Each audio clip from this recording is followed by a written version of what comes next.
What's up? Ghost Fictions is here, and we're back again. This is the fifth part of a story where Issei was trained by the dragon gods and became the true dragon god of chaos. But before we start, please consider subscribe to the channel and give this video a like. Don't forget to check the description for more informations. Also, this is a translate version.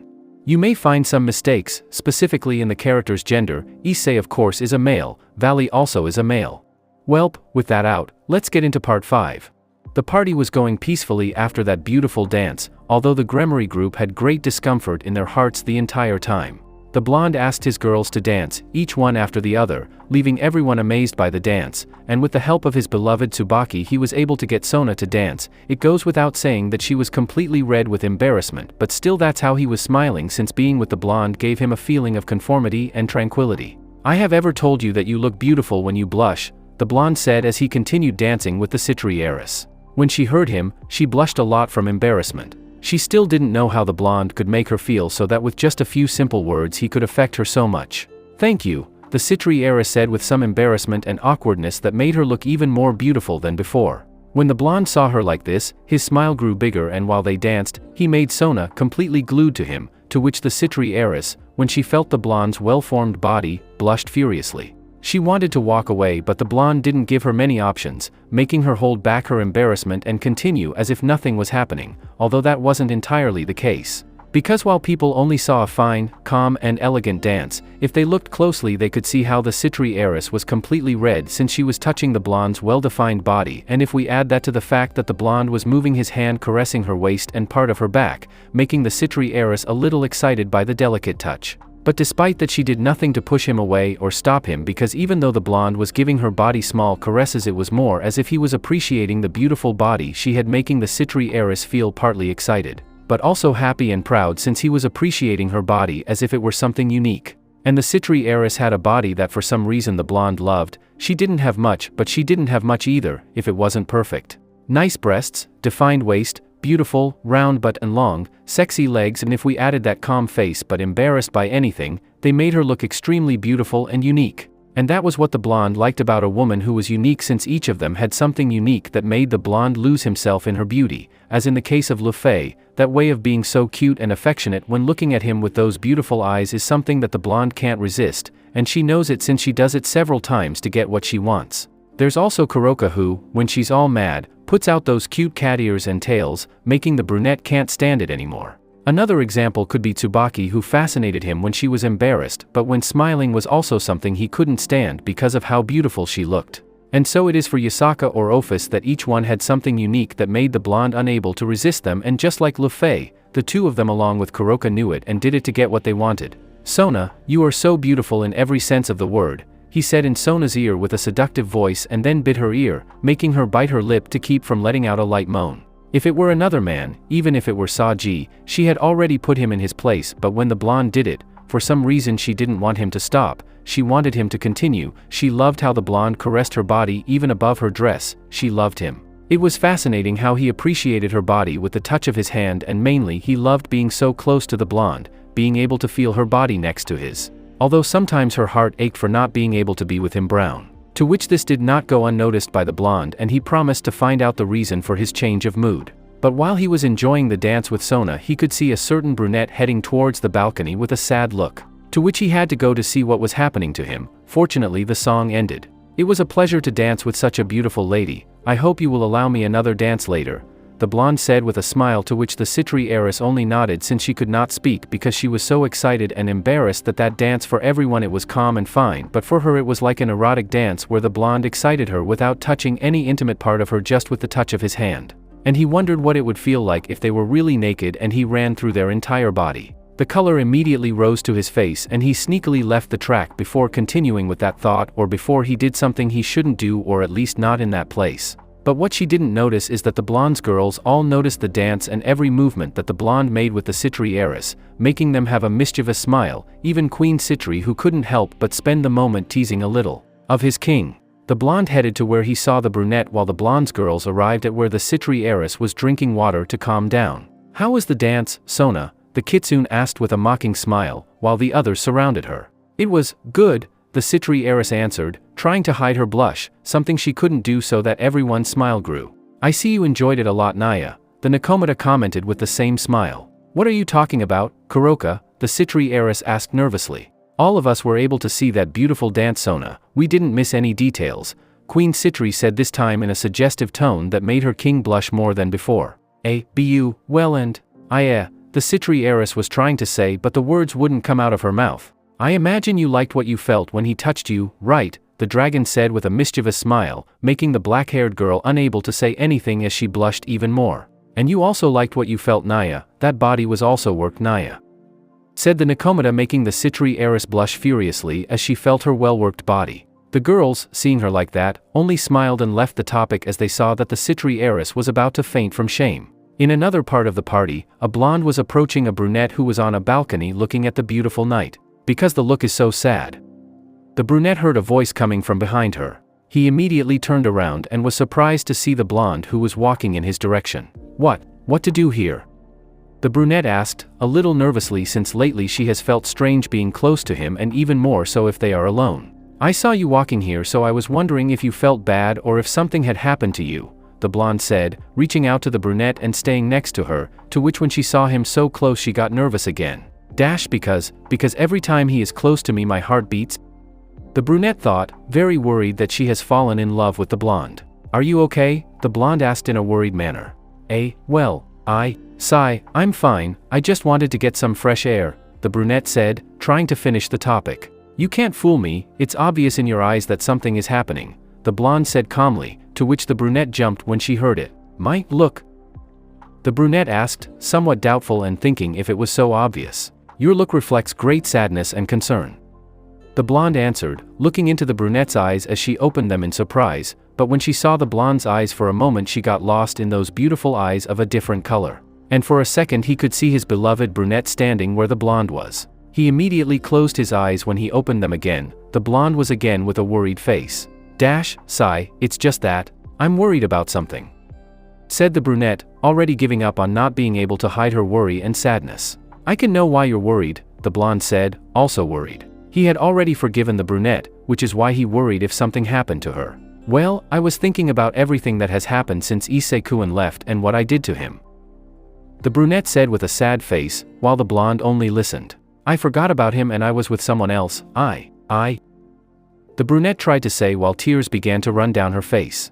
I'm afraid that when he comes back he'll hate me and not want to be with me, the brunette said while crying lightly. I love Issei-kun more than my own life, I would give anything for him, but I don't know what I would do if he hated me for cheating on him, said the brunette who was crying with her head down. But you weren't aware of that, said the blonde while he felt his heart begin to hurt when he saw her like that. Since he heard everything the brunette said in the cemetery, his love for her increased so much that he would be on par with the other girls. But it's not an excuse, at the end of the day, I deceived him either because of my weakness or for another reason. She couldn't finish because she felt someone hugging her. When she raised her head a little, she saw that it was the blonde. Her heart began to beat rapidly while she blushed a little. She wanted to get away from him, she wanted to get him away from her, but even though her arms were on his chest, she didn't have the strength to push him away. And when she felt his arms that hugged her, she felt safe and protected, making her thoughts from a moment ago go away and her soul that was tormented by those thoughts calm down and relax. The blonde felt like the brunette's body had completely relaxed. He was getting very worried since he didn't think she had those thoughts, although that explains why she had been acting so strange since that time in the cemetery. He reached the completion that perhaps today he reached his limit and had to release all the pain that his heart was keeping. He hugged her tighter, bringing her closer to him, and felt how she did not resist and only allowed herself to be pampered in that moment of need. Don't think that, you were not aware of that, and even if your heart and soul feel that you deceived him, I can tell you with complete certainty that he will forgive you because the love you feel for him is too great for him not to be able to forgive you. Whispered the blonde to the ear of the brunette, who when she heard it hid her head in the blonde's chest while she clung closer to him as if she wanted him not to leave. Irina, don't torture yourself with those thoughts, I can assure you that he loves you as you love him, for that reason he will forgive you because you are and will always be his first love.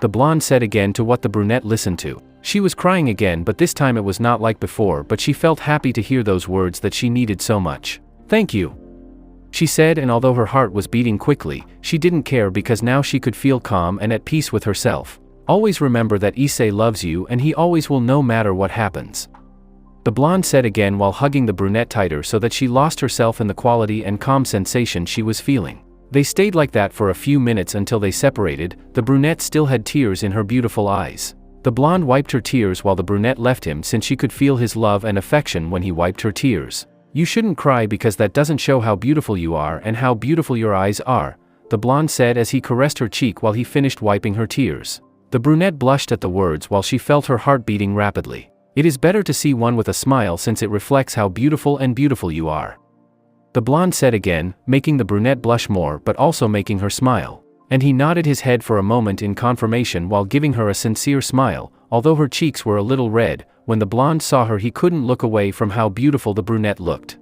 "You have really become a beautiful woman, my beautiful angel," the blonde thought as he smiled back. The two went back inside to enjoy what was left of the party, but were surprised as there were a lot of people gathered.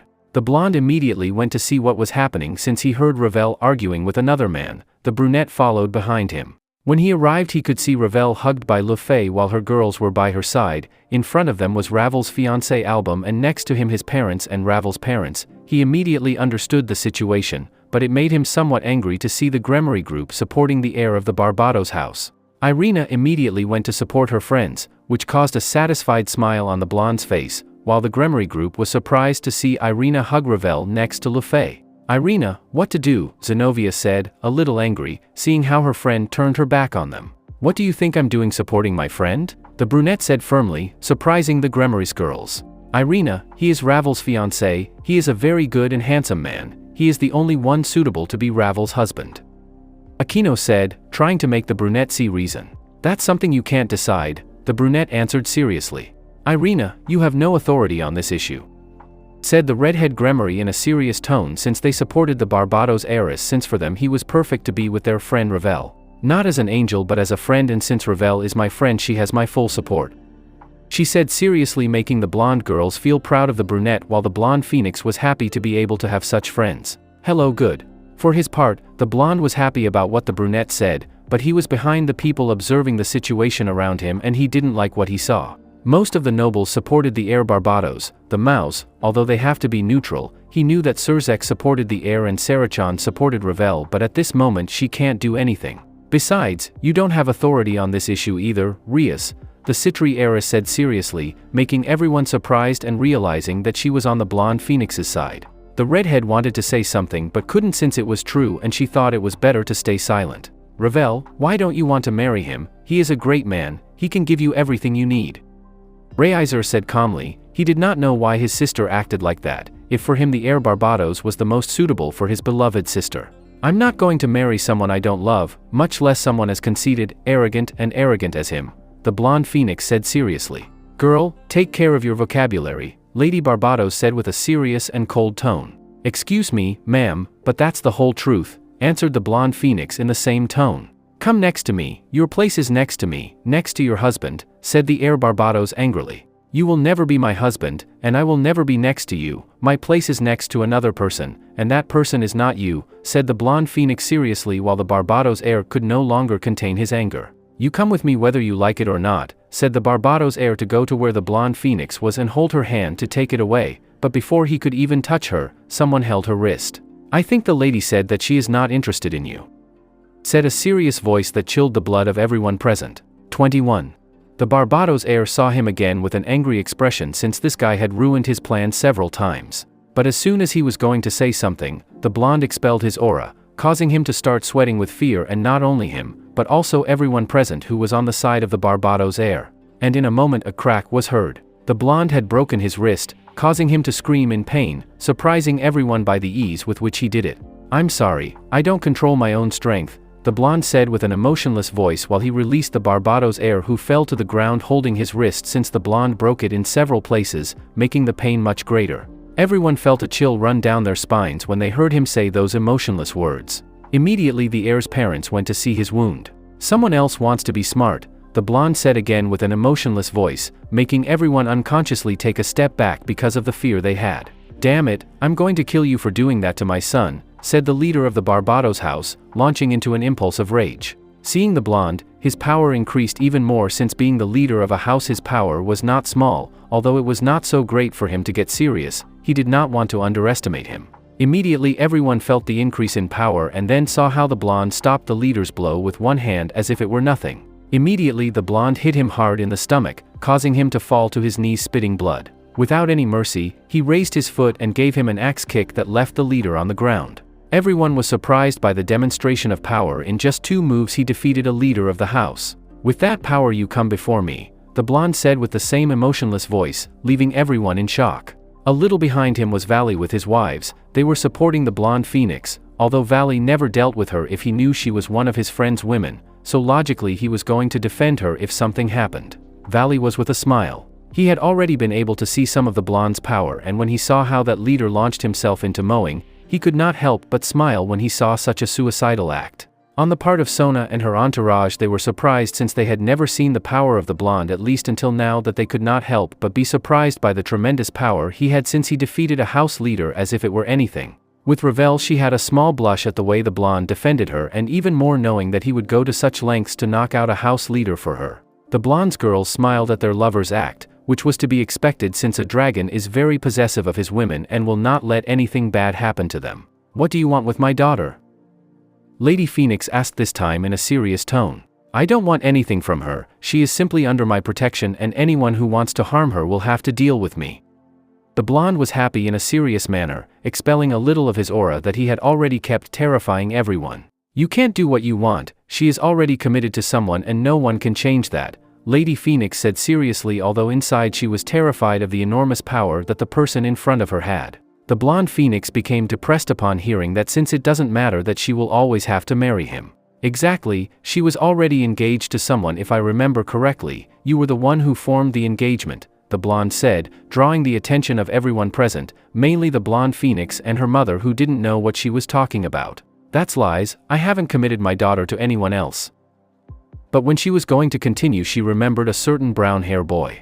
"Ah, it seems that you already remembered, that's Lady Phoenix. Ravel Phoenix is engaged to Hayadu Issei," the blonde said seriously and loudly so that everyone could hear him. When he said that name forgotten by everyone, they were quite surprised, while other people lowered their heads when remembering that name. While the blonde phoenix, upon hearing that name, her heart began to hurt because she could not see him again, although she still had the hope of seeing him one day. "He is already dead, it means that the engagement is over," Lady Phoenix said seriously after recovering from that little shock. "I would like to know how you are so sure that he is dead," the blonde said seriously. When people heard that, they paid attention to the conversation.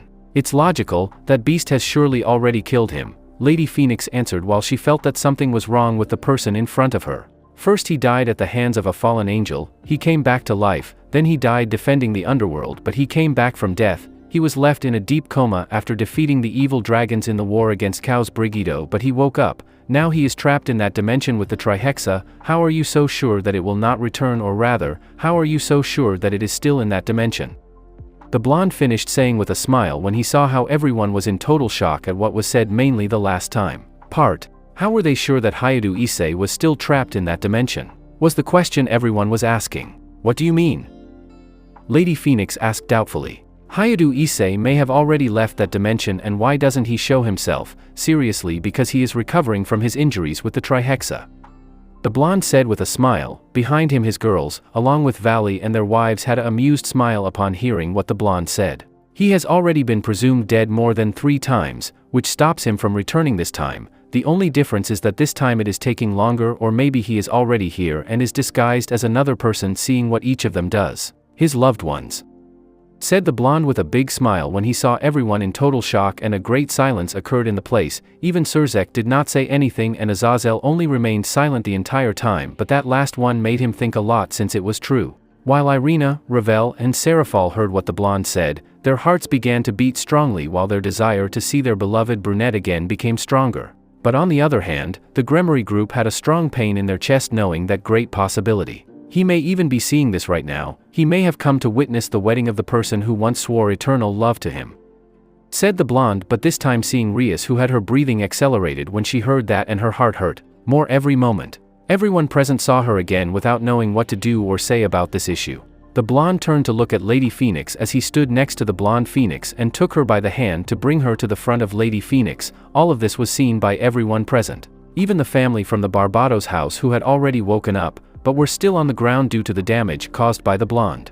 The blonde phoenix did not put up any resistance as she completely trusted the blonde, something very strange since she didn't know him that much. Lady Phoenix, I am here next to your daughter and in front of you to tell you something and for the guests tonight to witness my words," said the blonde seriously, while Lady Phoenix was calm and serious on the outside and inside. I was afraid of having the blonde so close since he gave off a powerful aura. Reconsider the commitment between this beautiful lady and the bastard who is lying there since she, by right and king that you yourself signed, is Hayadu Issei's fiancé.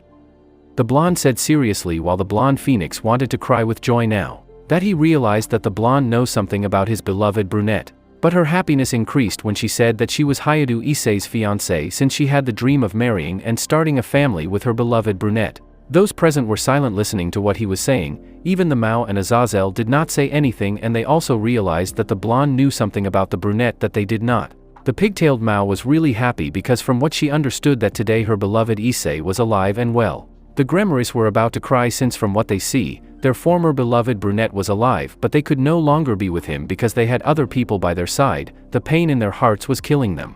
Lady Phoenix, this is not a threat, but I don't think Hayadu Issei would like to see his fiancée married to another man when he returns, and I assure you that he didn't want to see what a dragon does when someone tries to separate him from his women. The blonde said seriously as he let out a little of his aura, terrifying everyone, mainly Lady Phoenix who was in front of him. So you better think about what you are going to do from now on, and I hope you choose the right decision. The blonde finished saying to go to where his girls were next to the blonde phoenix who had a big smile of happiness, but the two stopped in front of the Barbados family. As for you, it is better that you forget the engagement, and so that they can see that I show my face, this engagement is void since she had an engagement much earlier, so her house will not lose prestige if they decide to end this engagement. I finished saying, to get to where his girls were, who welcomed him with a smile. Now I see that there is nothing that needs my attention, so I'm leaving for today, said the blonde, looking at all the guests again. I wish you a happy life together, Mr. and Mrs. Gremory, the blonde said, bowing slightly as he looked at where the newlyweds were. Reiser was quiet just looking at him, while Rias, when she heard those words, felt a strong pain in her chest. Her heart was hurting a lot. Fei-chan, stay a little longer and make sure that nothing happens to Ravel. If something happens, call me immediately. The blonde whispered to the magician, to which she nodded, and after kissing his beloved wife and his girlfriend Citri, he left with his girls, and behind him Valley and his wives who went to their own home. The entire room remained silent. No one said anything as everyone was processing what just happened, although some people had a smile on their face. Azazel, because he found all that very interesting, and even more so the power that the blonde demonstrated a moment ago. Irina, Ravel and Seraphal, because they were able to realize that their loved one was still alive and safe. Tsubaki, because her boyfriend was really overprotective of his women, but that was something she loved. Sona had a confusing smile since if Issei is really alive and healthy, she needed to clarify her feelings since she had feelings for the brunette, but she also had feelings for Sujiro. She did not want to be confused, so she decided to clarify what she feels for both of them. Human world. Hayadu Mansion. Issei, do you think they'll leave Ravel alone with that? The dragon said with great curiosity, although she already knew the answer. The blonde shook his head in denial. No, today I humiliated the Barbados family, so they will surely want revenge, and what better revenge than by marrying Ravel to his son? Said the brunette while resting in an armchair and his girls were by his side. So what are you planning to do, Naya? Asked the Nakomata, interested in her friend's future. At the moment nothing. If Lady Phoenix really decides to marry Ravel-chan either because she wants to or because of the Barbados house, I am going to intervene, but this time in a more efficient way. The brunette answered, and well to his girls who were quite curious but also a little worried about what their beloved Issei is going to do. Don't worry, girls, there's no danger except that I'm going to have to implement the plan that I had created when I realized about Ravel-chan's wedding, the blonde said with a smile to his loved ones. The night passed normally. The brunette waited for his beloved wife to go to sleep together with the other girls who were also waiting for her. And when he returned they all got ready to sleep after a good bath, or that was what they had planned, since in the goodnight kisses a certain magician got excited by the kiss, so that when the girls saw them kiss like that they also got excited. The brunette who saw this only smiled and told them to come closer to him. Clearly they did not hesitate or take long to begin a night full of pleasure for our beloved Issei and his beloved girls. The next morning we can see a brunette waking up next to his beloved girls. When he saw them, he couldn't help but smile since they were all asleep and so beautiful. Who would have thought things would end like this? Drake said in a mocking tone.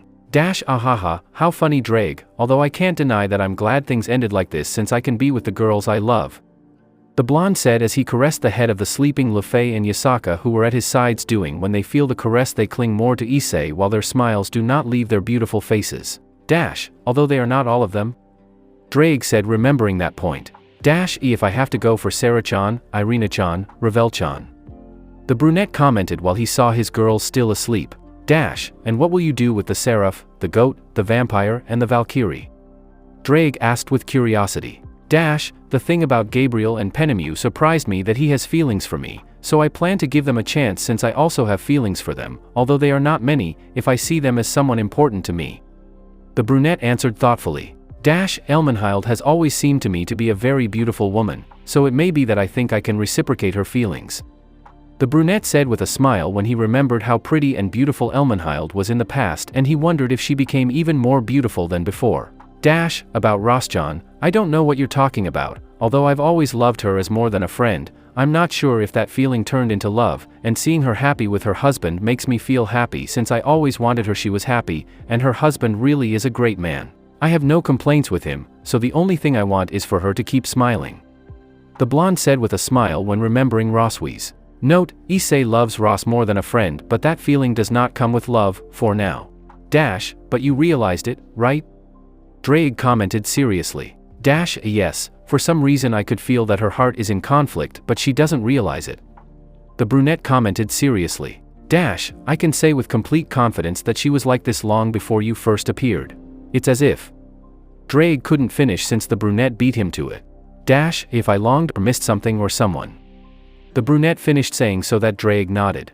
The two of them stayed thinking about that topic until the brunette remembered something. By the way Drake, what do you think of what Fei-chan told us last night? The brunette asked seriously.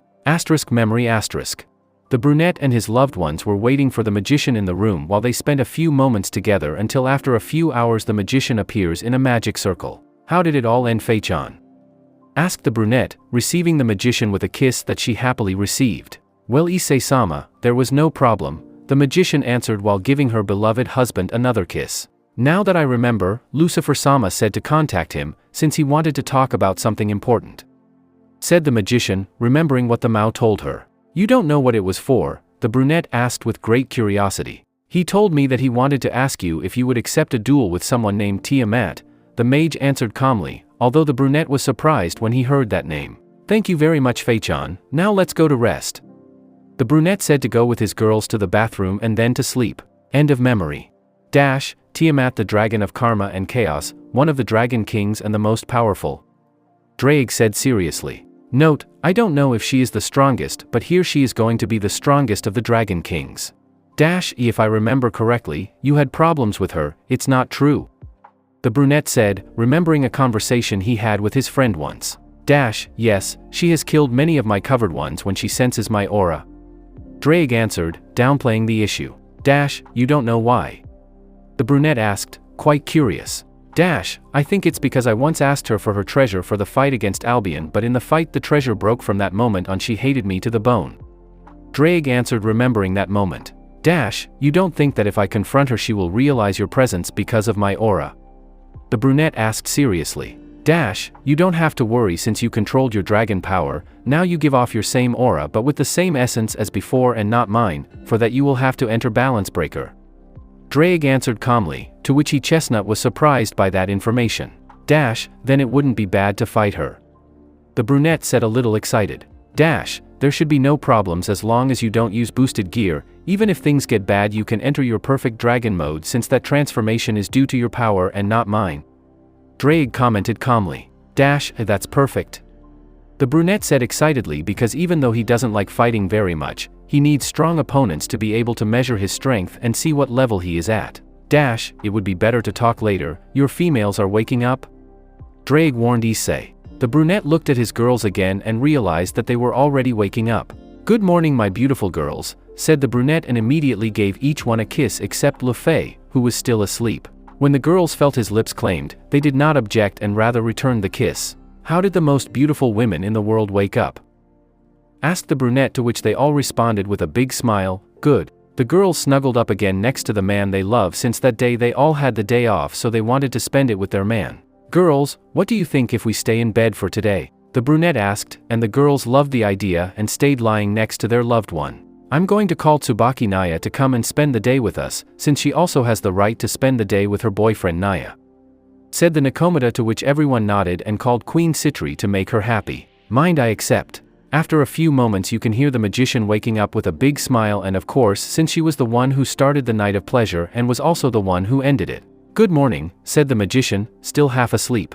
Good morning, the girls said, still without leaving Issei and he without saying anything, since they were all naked and sleeping in the special room since the night was very eventful. Good morning, Fei-chan, the blonde said, and then gave the magician who was next to him a kiss. When the magician felt her beloved husband's kiss, she surrounded his neck with her arms to deepen the kiss. The brunette could only smile when he saw his beloved fiancée in that state. Then he felt how two people hugged him and he realized that they were Kuroka and Lufei, who had already recovered some of their breath. Now it's all up to us, the pair of great friends said at the same time, to which the brunette only gave them a smile and prepared to give them what they wanted so much. The day arrived again at our Issei's home. He woke up with 5 girls who were hugging him completely naked, but it should be noted that each of them had a big smile on their face. Who would have thought that things would end that way, said the brunette, remembering that yesterday he spent the entire day and night with his girls, pleasing them and pleasing himself too. Then he felt how the 5 beautiful girls began to wake up.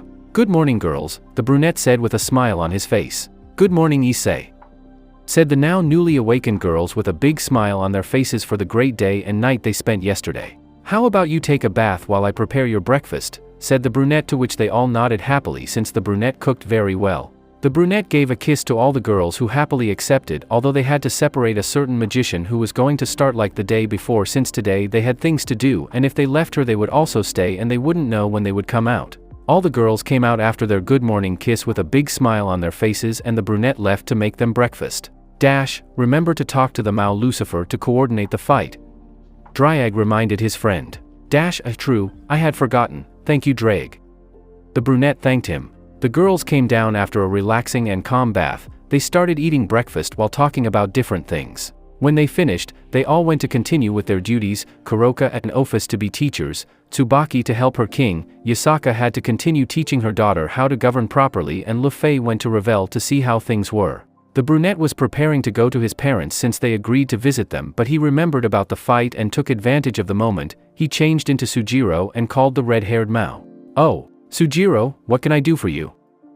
Said the red-haired Mao, who appeared in the communication circle. Lucifer, my wife informed me about the meeting with the dragon Tiamat, the blonde informed calmly. And what have you decided, since we would like to be able to see your power if you don't mind, plus she wants to fight you to see if you are really strong.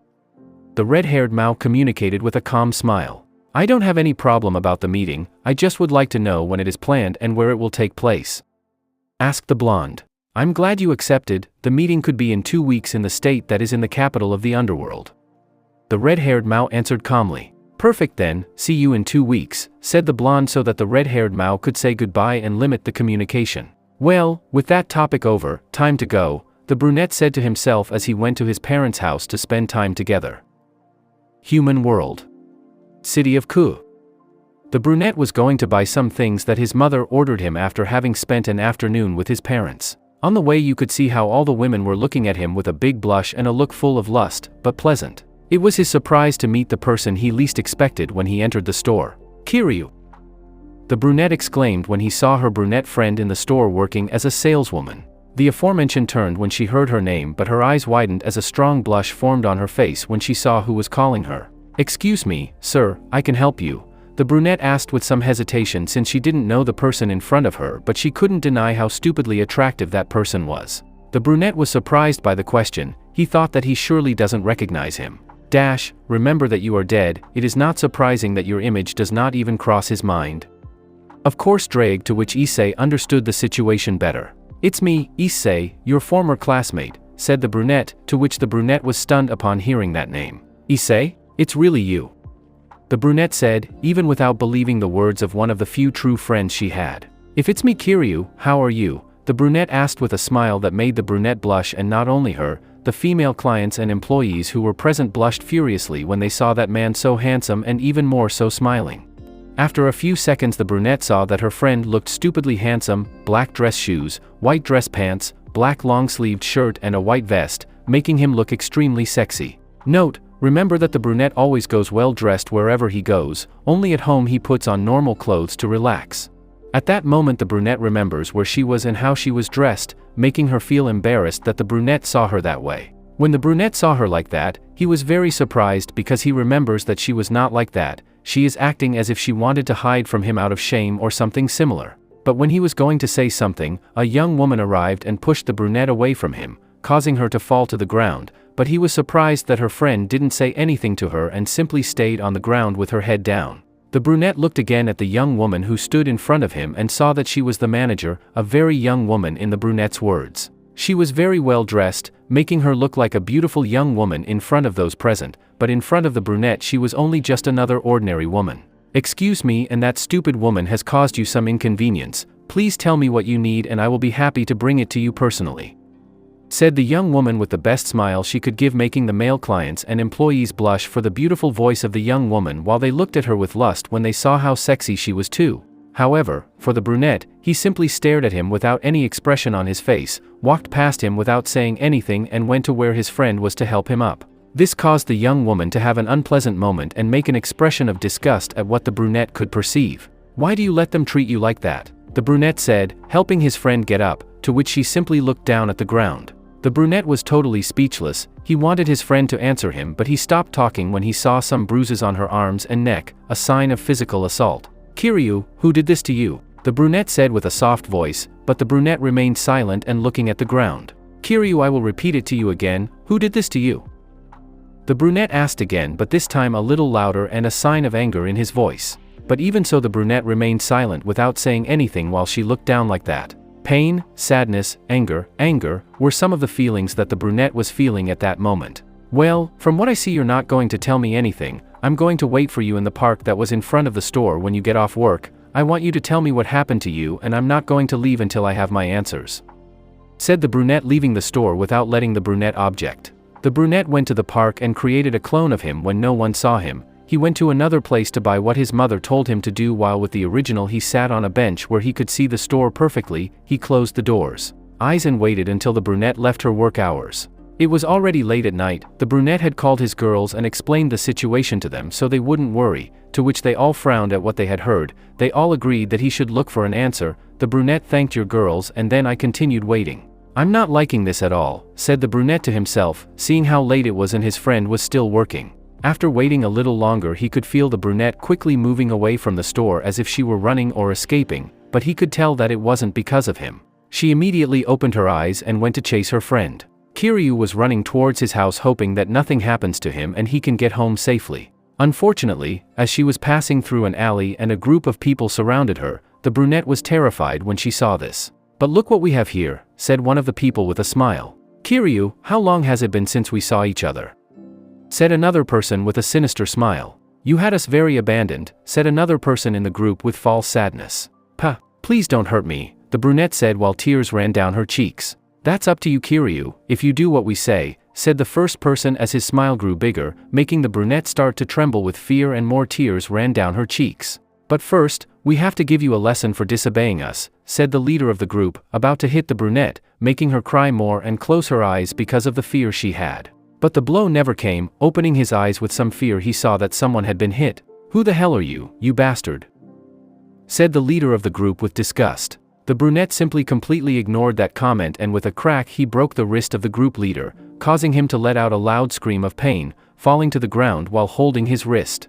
Issei approached the brunette who was looking at him with a certain longing and hope in her eyes, making the brunette feel how his heart ached hard to see her in that state. He imagined everything he had to have gone through to reach such a deteriorated state, since before he also noticed that his friend was extremely skinny, making the brunette worry about her health. "Don't worry, everything is fine now, they will never hurt you again," the brunette said in a whisper as he hugged the brunette, who upon hearing it began to cry loudly into his chest while she felt how the hug made her feel safe and protected, as if all that nightmare that you have been living these last 2 years is over. His body immediately collapsed after just a few seconds of crying in his arms, making the brunette think that his body was already at the limit a long time ago. He placed the brunette leaning against the wall very carefully while he got up and turned to see the group of people who were helping their boss recover.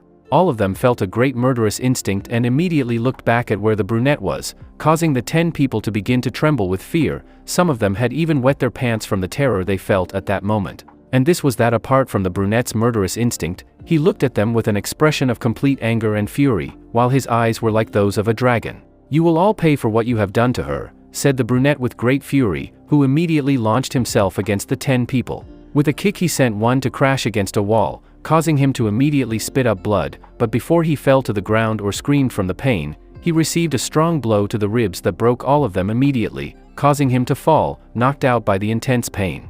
With his speed he appeared behind another who immediately hit him with a low paw, breaking his leg in 3 different places, causing him to let out a cry of pain that was silenced when he hit him in the face, breaking his entire nose. One of them, who had come out of shock, tried to hit him so that the brunette stopped the blow with one hand and with the other he hit him on the elbow, breaking it immediately, but he didn't even have time to scream when he hit him again in the face, breaking his jaw and knocking out several teeth, leaving him knocked out. The other people in the group who were watching how the brunette hit his friends were completely terrified. He did not show any mercy to any of them. They wanted to run away, but they were so afraid that their legs wouldn't stop shaking. The brunette continued with the massacre without any remorse. He wanted to kill all those trashes, but since there were so many of them, he could later get into trouble with the faction since killing humans is not allowed. However, that did not prevent him from hitting and breaking the bones of all that garbage, making the damage irreparable. At the end of the massacre, only the leader of the group remained holding his broken wrist. "Well, you piece of trash, now the only one left is you," said the brunette without any sign of feeling. Please don't hurt me," said the boss while crying inconsolably. Hearing that, the brunette got even angrier and grabbed him by the neck. "She told you the same thing, but did you listen?" the brunette said coldly, while the boss remained silent. "Answer me," the brown man shouted, stepping on the subject's leg, immediately breaking it, causing him to scream in pain. "How many times did she ask you not to hurt her? How many times?" The last thing was shouted with great anger. The subject was only crying because of the pain he felt. "Answer me," the brunette shouted again, stepping on the other leg of the subject, who let out another cry of pain. "You're a damn piece of trash. If for my strength I would kill you right here," said the emotionless brunette, making the boss tremble in terror as he continued crying. "Listen, damn garbage, and listen to me very well, because I'm only going to repeat it once. If I ever realize that you did this again with another person or with herself, I will kill you in the worst possible way. I don't want to see you in my presence again. Because if I see you again you will wish you were dead," said the brunette before breaking his arm, making the guy faint as he could no longer bear the pain. The brunette sees him again with complete disgust and goes to where the brunette was, who gently lifts her like a princess, causing her to let out several tears when she feels the heat of the brunette, and when the brunette sees them, his heart begins to hurt. He begins to apply senjutsu to gradually heal the brunette's battered body, while creating a magic circle he leaves in it, leaving the alley with 10 seriously injured people and a deep silence where before screams of pain could be heard. Human world. Hayadu Mansion. The brunette appears at the entrance of his house. The girls were waiting for him, and when they felt his aura they went to receive him with a smile, but they were surprised to see who he was carrying in his arms. Their surprise came to an end when they saw the state of the house. Issei, each one of them drowned out a cry of pain and sadness. They had never seen anything like this, not even Ophis, who had lived so long. Tears began to run down her cheeks as the brunette's condition was extremely critical. She had dark circles under her eyes, a sign that she had not slept in a long time. She had bruises all over her body and she was extremely thin, a sign of malnutrition. They really didn't even know how the brunette was still alive. The girls realized that their lover was applying senjutsu to him to recover a little, but only Kuroka and Yasaka realized that they did not know the method he was using. They thought that it is surely a higher level than the one they handle at the moment. "Ophis-chan, Fei-chan, please take Kiryu to take a bath," the brunette said, to which the aforementioned immediately accepted and took the brunette very carefully to take a bath. "Yasa-chan, Kurok-chan, please accompany them, and while they bathe her, treat her body with senjutsu," said the brunette, to which the 2 yukais nodded and went behind the magician and the dragon. The brunette went up to his room, took a quick shower, changed and waited for his girls. Note, each of the girls has their own separate room, including Issei, to have their personal things, but they never use them to sleep at night since they fall asleep in the special room with their brunette by their side afterwards. Of a batch of pleasure. In the bathroom, the girls were washing the brunette's body with extreme care while they all remained silent since they could see the state her entire body was in, and it should be said that none of them could pronounce words. Lu Fei and Ophis washed with extreme care so as not to hurt the body of the brunette, who was still unconscious, while Kuroka and Yasaka injected senjutsu to make her recover little by little, although they also realized that they could not do much since the brunette had very damaged her entire body. both externally and internally, since some of her organs were not working well. The two of them understood why their lover asked them to come help, since he was afraid that the brunette's body would fail and she could die because of how delicate she was. Even they still wondered how the brunette was still alive with all the damage her body had. After a long bath where they finished cleaning the brunette's body, they took her to the room of her lover who was waiting for them. When they entered, no one said anything. They all understood that it was neither the time nor the place to say something. They laid the brunette on her lover's bed, to which he lay down next to her, and immediately when the brunette felt that presence and that calm and protective feeling that came from the brunette, she clung to him even though she was unconscious, like if I wanted him to never leave her alone. The brunette, seeing this action, simply hugged the brunette, who, upon feeling the hug, snuggled even closer into Issei's chest. The girls didn't say anything when they saw this. The brunette's condition had them very worried, but they saw that their lover was smiling at them. They calmed down knowing that their lover would take care of the brunette's recovery. He called each of his dear girls and gave them a good night kiss, to which they all gladly received it. When they were about to leave, they saw once again their beloved and the brunette, who were surrounded by a cape. Very fine senjutsu, to which they understood that their beloved had already begun the treatment of Issei. The girls left without saying or making any noise so as not to distract their lover, and Kuroka and Yasaka's told them that this technique that her lover was using was actually very difficult and complex, since by surrounding the entire body with natural energy, the brunette had you have to concentrate on properly putting the necessary amount on each damaged point. His stomach needed a different amount than his lungs, his leg muscles needed a different amount than his arm muscles. Each part of his body needed an exact but different amount for it to recover properly. If you added more energy or less energy to a place, be it a lung, it could be damaged forever, causing death. It's not the same as what you have always done. A very curious magician asked, to which the yukais shook their heads as they left the room.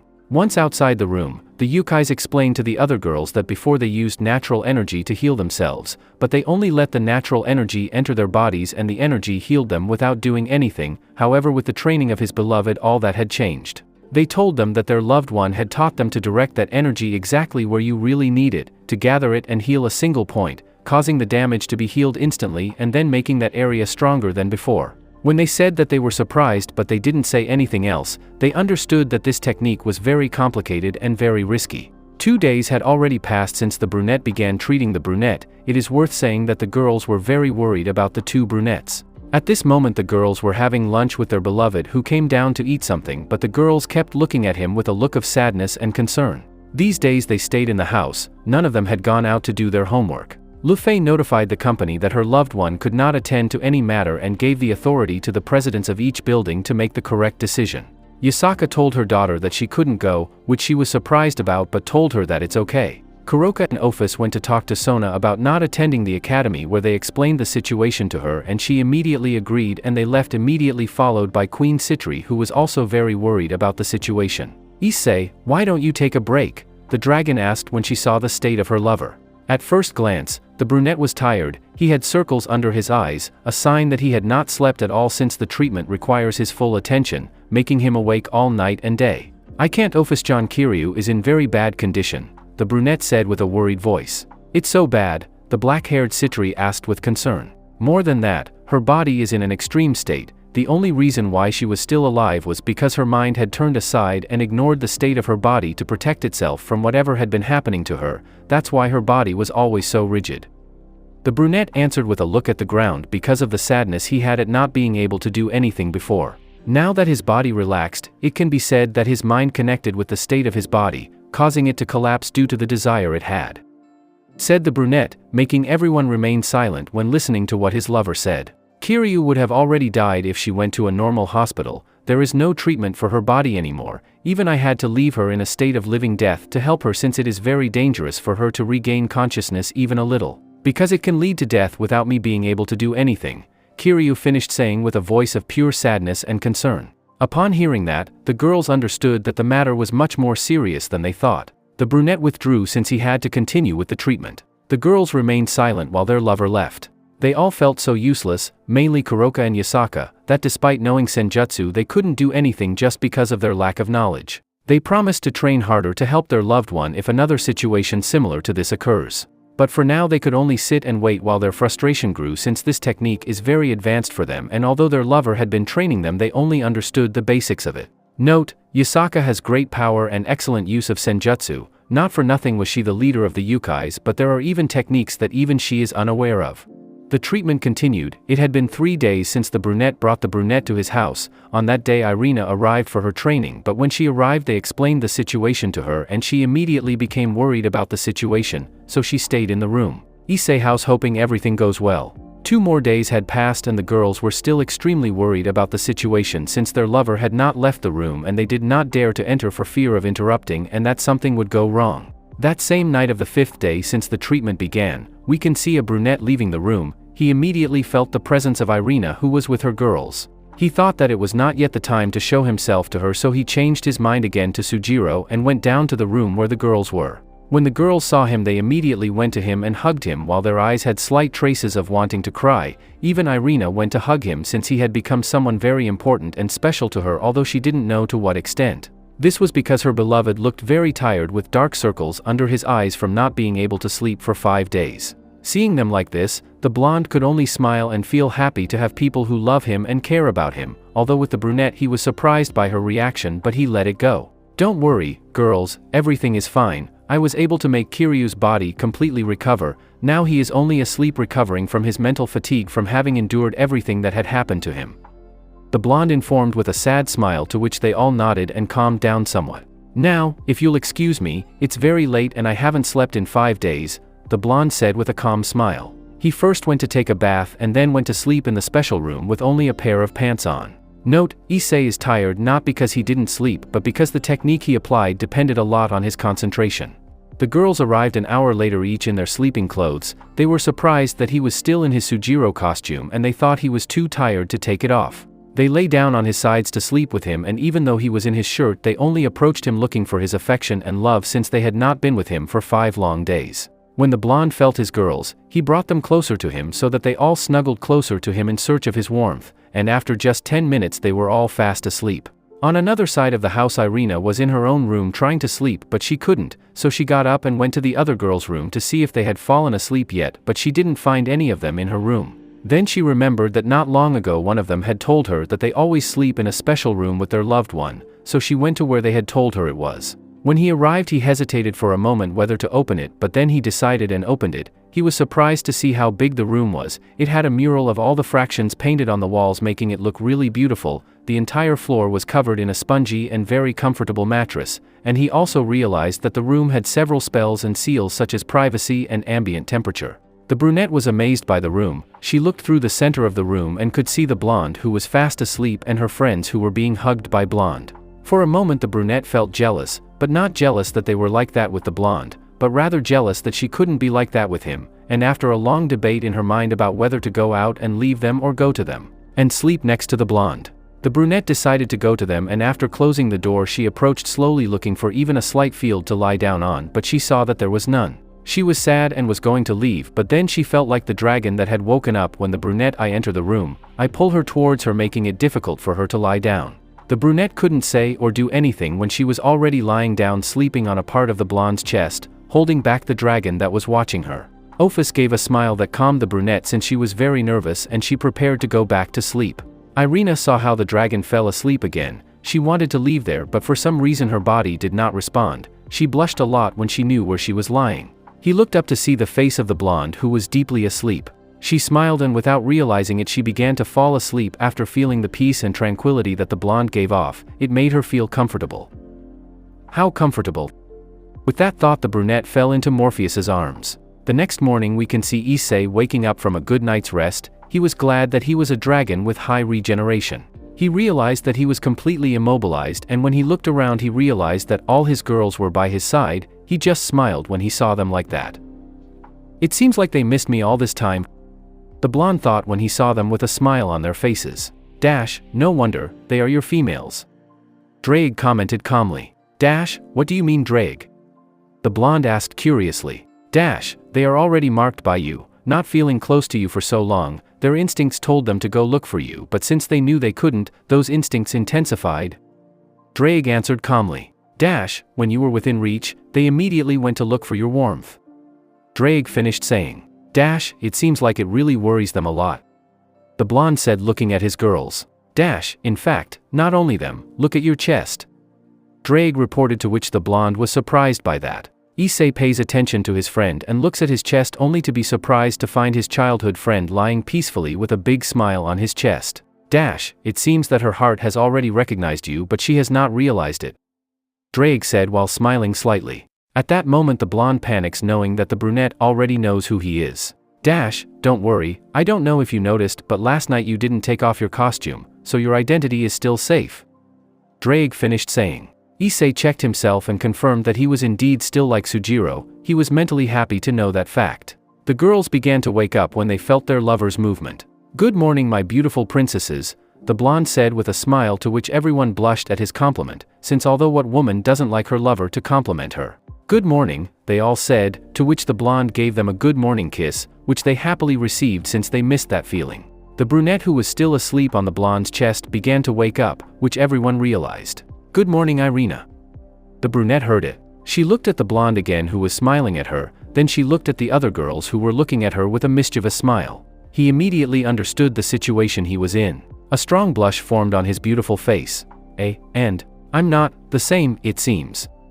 The brunette was trying to say, completely embarrassed by the situation, but the girls just giggled a little when they saw the brunette like that. "Don't worry, Irina, you're part of our family," the blonde said, caressing the brunette's head, who blushed even more because of how embarrassed she was.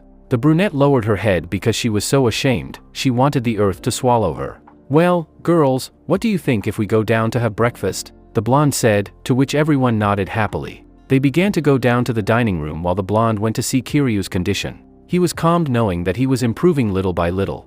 The girls waited for their beloved to have breakfast with him, even Irina was waiting for him. When he arrived they began to have breakfast quietly. They asked him how Kiryu was doing, to which the blonde answered that he was getting better little by little and maybe in a few days he could wake up. That made all the girls very happy, and it made Irina extremely happy that her friend was recovering, but she was also sad to know everything that her friend had to go through alone since she forgot about being with her ex-boyfriend.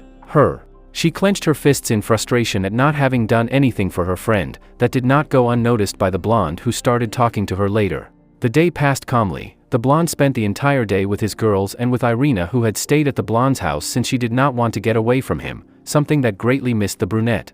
At the end of the day Irina left although everyone could see that she did not want to leave, which caused all the girls to have a smile on their face when they saw their friend's attitude. The days passed peacefully. Irina arrived every other day at the blonde's house with the pretext to see how Kiryu was doing. Of course everyone could see his ulterior motives when he spoke to his beloved. But all that ended when the brunette was training in the back of the house. She decided that it was too much for today so she decided to enter the house. But when she entered she found the scene that the girls were hugging and kissing the blonde. With the naked eye she could see all the love that the blonde gave them, whether it was a kiss, a caress or simply a look, it was full of pure love. At that moment the brunette felt her heart start to hurt when she saw that scene although she didn't know why since it wasn't the first time, she still didn't accept it. A tear ran down her cheek, as she denied that fact she ran to where she was training. Both the blonde and his girls saw that scene. "Issei, I think it's time, don't you think?" the dragon commented as she got off the blonde's legs. "I think you're right," the blonde said to stand up and go look for the brunette. The girls just hoped that everything would go well since they didn't know how the brunette was going to react. Leaving the girls in the living room, the blonde went out to look for the brunette who was training a little away from the house. With the naked eye he could see how she still had tears running down her cheeks. "Irina." The blonde called what the brunette immediately wiped her tears when she heard it. "Yes," she answered with a big smile that the blonde could see was fake. The blonde didn't say anything, he simply walked to where the brunette was and hugged her very affectionately. Immediately when the brunette felt the hug full of affection, tears ran down her cheeks while her heart began to beat rapidly. Because every time he hugs me, because every time he looks at me and talks to me my heart feels so happy. Why? The brunette thought while in the blonde's arms. Because? The brunette whispered while she didn't stop crying. Why does this have to happen to me? The brunette said again, crying. Why does my heart betray me? I finished saying Kiryu. The blonde was simply hugging her while listening to everything she said. It hurt him a lot to see her in that state. Irina, The blonde was going to say something but the brunette interrupted him. Because? Why did I have to fall in love with you? Why does my heart hurt not to have you around? Screams the brunette, crying inconsolably. I only wanted to marry Issei-kun and be able to start a family by his side, but...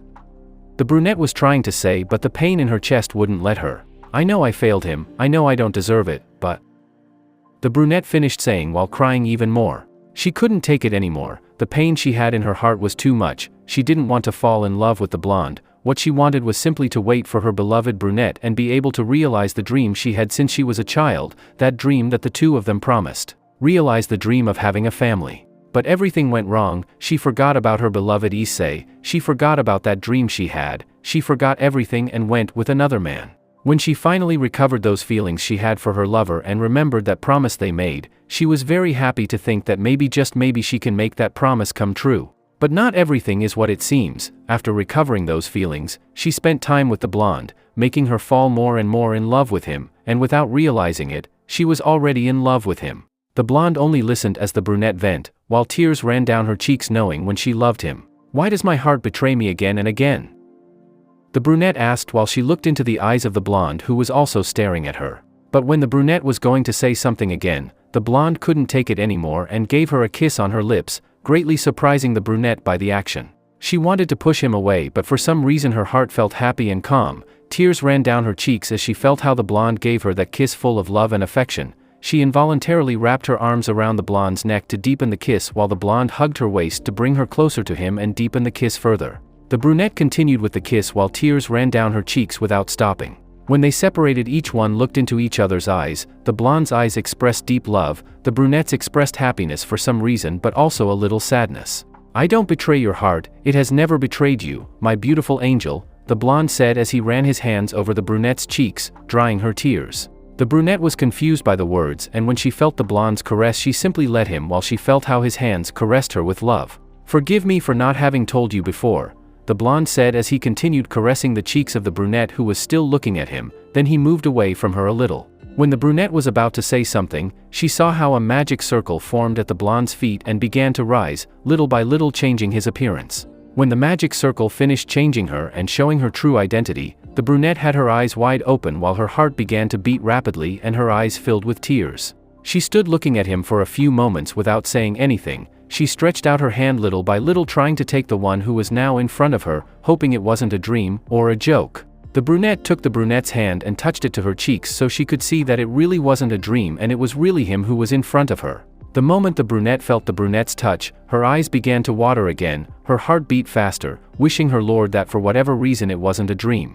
"Forgive me for not," the brunette was going to say, but he couldn't since the brunette started to hug him tightly as if his life depended on her. The brunette stayed there without saying anything. He just wrapped the brunette in his embrace, making her cling to him tighter. "You know how worried I was," the brunette said, moving away from the brunette a little while looking at him with teary eyes. The brunette was going to say something, but the brunette didn't let him. She started hitting his chest as a sign of reproach. "You know about everything that happened, you know how worried I was, you know the suffering you caused me when you left," the brunette said while continuing to hit the brunette's chest as a sign of reproach. "And I know I don't have the right, but," said the brunette, stopping hitting the brunette's chest and then hugging him again, but this time harder. "Please forgive me for what I did, I can't live without you, you are everything to me," the brunette said, crying on Issei's chest, although it was more of a plea than a request. "Please don't leave me, I don't mind sharing you, I don't mind being the last, I don't mind not receiving your love, but please let me be even if it's by your side," the brunette begged with all her heart for fear of losing him again.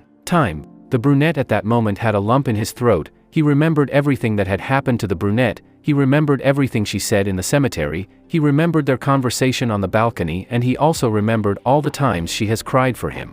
He hugged the brunette tightly with a lot of love and affection. She had already suffered a lot and he had already forgiven her too.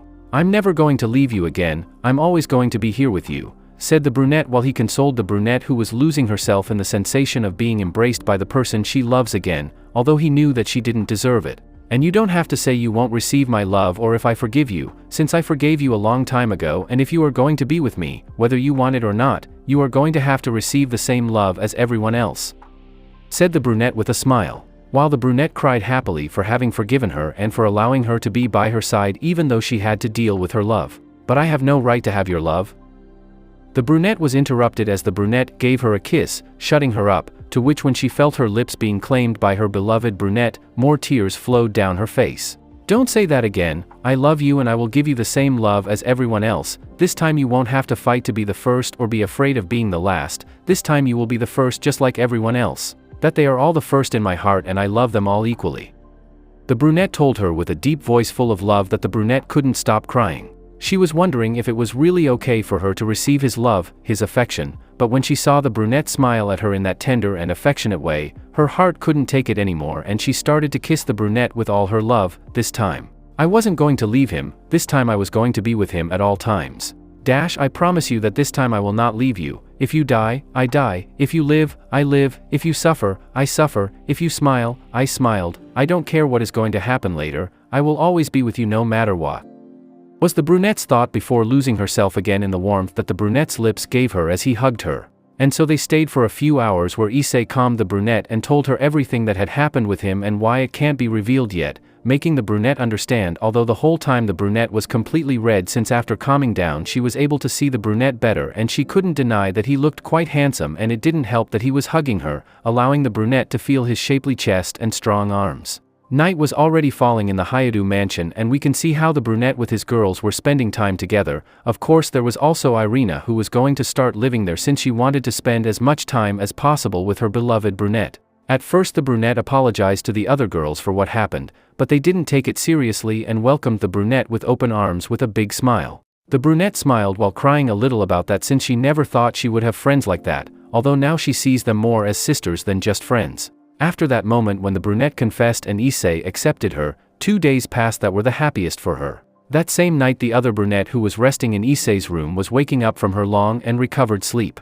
Kiryu was slowly waking up in a room that she didn't recognize. She immediately began to get scared that they would find her kidnapped and start beating her like they had done before. He tried to stand up but immediately fell to the ground as his body was still too weak. He heard someone coming, he was scared that it was someone who would cause him a lot. He crawled to a corner of the room while tears ran down his cheeks. When they opened the door, the brunette could see a very beautiful girl with blonde hair. Lu Fei was going to check on the brunette but was surprised to not find her in bed. Then she noticed that the brunette was in the corner of the room. She was going to go help her but when she took a step she saw that the brunette started to shake. He imagined that he had not yet recovered psychologically. She went out to look for the brunette, he was the only one who could calm her down and maybe help her. The brunette saw how that blonde girl ran out and left the door open. She wanted to run away but her body didn't respond, she thought they had done something to her. She started crying harder because she was afraid of what was going to happen to her from now on. She heard how someone came running and started crying even more out of fear, then she saw how that girl returned with a man who when he saw her went to her direction making the brunette start to tremble because that man would do something to her. But she was surprised that that man hugged her. Calm down, Kiryu, it's me, Issei, I'm here, and I promise you that nothing bad is going to happen to you. The brunette said as he hugged her and tried to calm the brunette. Issei. It was the only thing the brunette said to see the brunette who saw her with a smile full of affection, causing her to start crying and hug the brunette tightly as if it were the only thing she had left in her life. It didn't take long when the brunette fell unconscious from crying so much, her body was not well, she was barely recovering but now that she woke up she would recover faster. Regarding her trauma, the brunette thought that she could heal but she would need time and a lot of support, which he was willing to do. To give it to her, in addition to the affection that she so longed for. He carefully lifted the brunette and put her back in her bed. He told his beloved that he was going to take care of her tonight, to which the magician said nothing and nodded to tell the other girls. The brunette slept with her for fear that she would wake up and ration like now. The brunette barely felt the brunette's embrace and she clung to him again as if it were the only thing she had left in her life. He didn't care and rather brought the brunette closer to him to make her feel loved and protected. The night passed peacefully and the morning was coming. Issei had already woken up but he did not get up since the brunette had him hugged very well and he did not want to wake her up. After a few minutes the brunette was waking up but she was surprised when she felt that someone was hugging her. She opened her eyes and saw that it was a brunette that she couldn't identify since he was without his glasses. Immediately a fear began to invade her and she quickly walked away from that man but the brunette held her because she was going to fall onto the bed and hugged her. The brunette tried to get away but I still felt her body was very weak. Kiryu, it's me, Issei, calm down. The brunette said to reassure the brunette, who was glad internally that he could already see how she calmed down. The brunette handed her some glasses that were on a table near the bed and the brunette put them on so she could see well. At that moment she remembered everything she had been through, how she was cornered by those guys and how he was about to hit her again but the brunette came to her aid and then she couldn't remember anything. She saw the brunette again who was looking at her with a look of concern. She immediately started to hug him and cry on his chest, while she told him that she was very afraid, to which the brunette only hugged her while telling her that everything was over. He was fine and that they will never hurt him again, making the brunette cling to him more while crying more.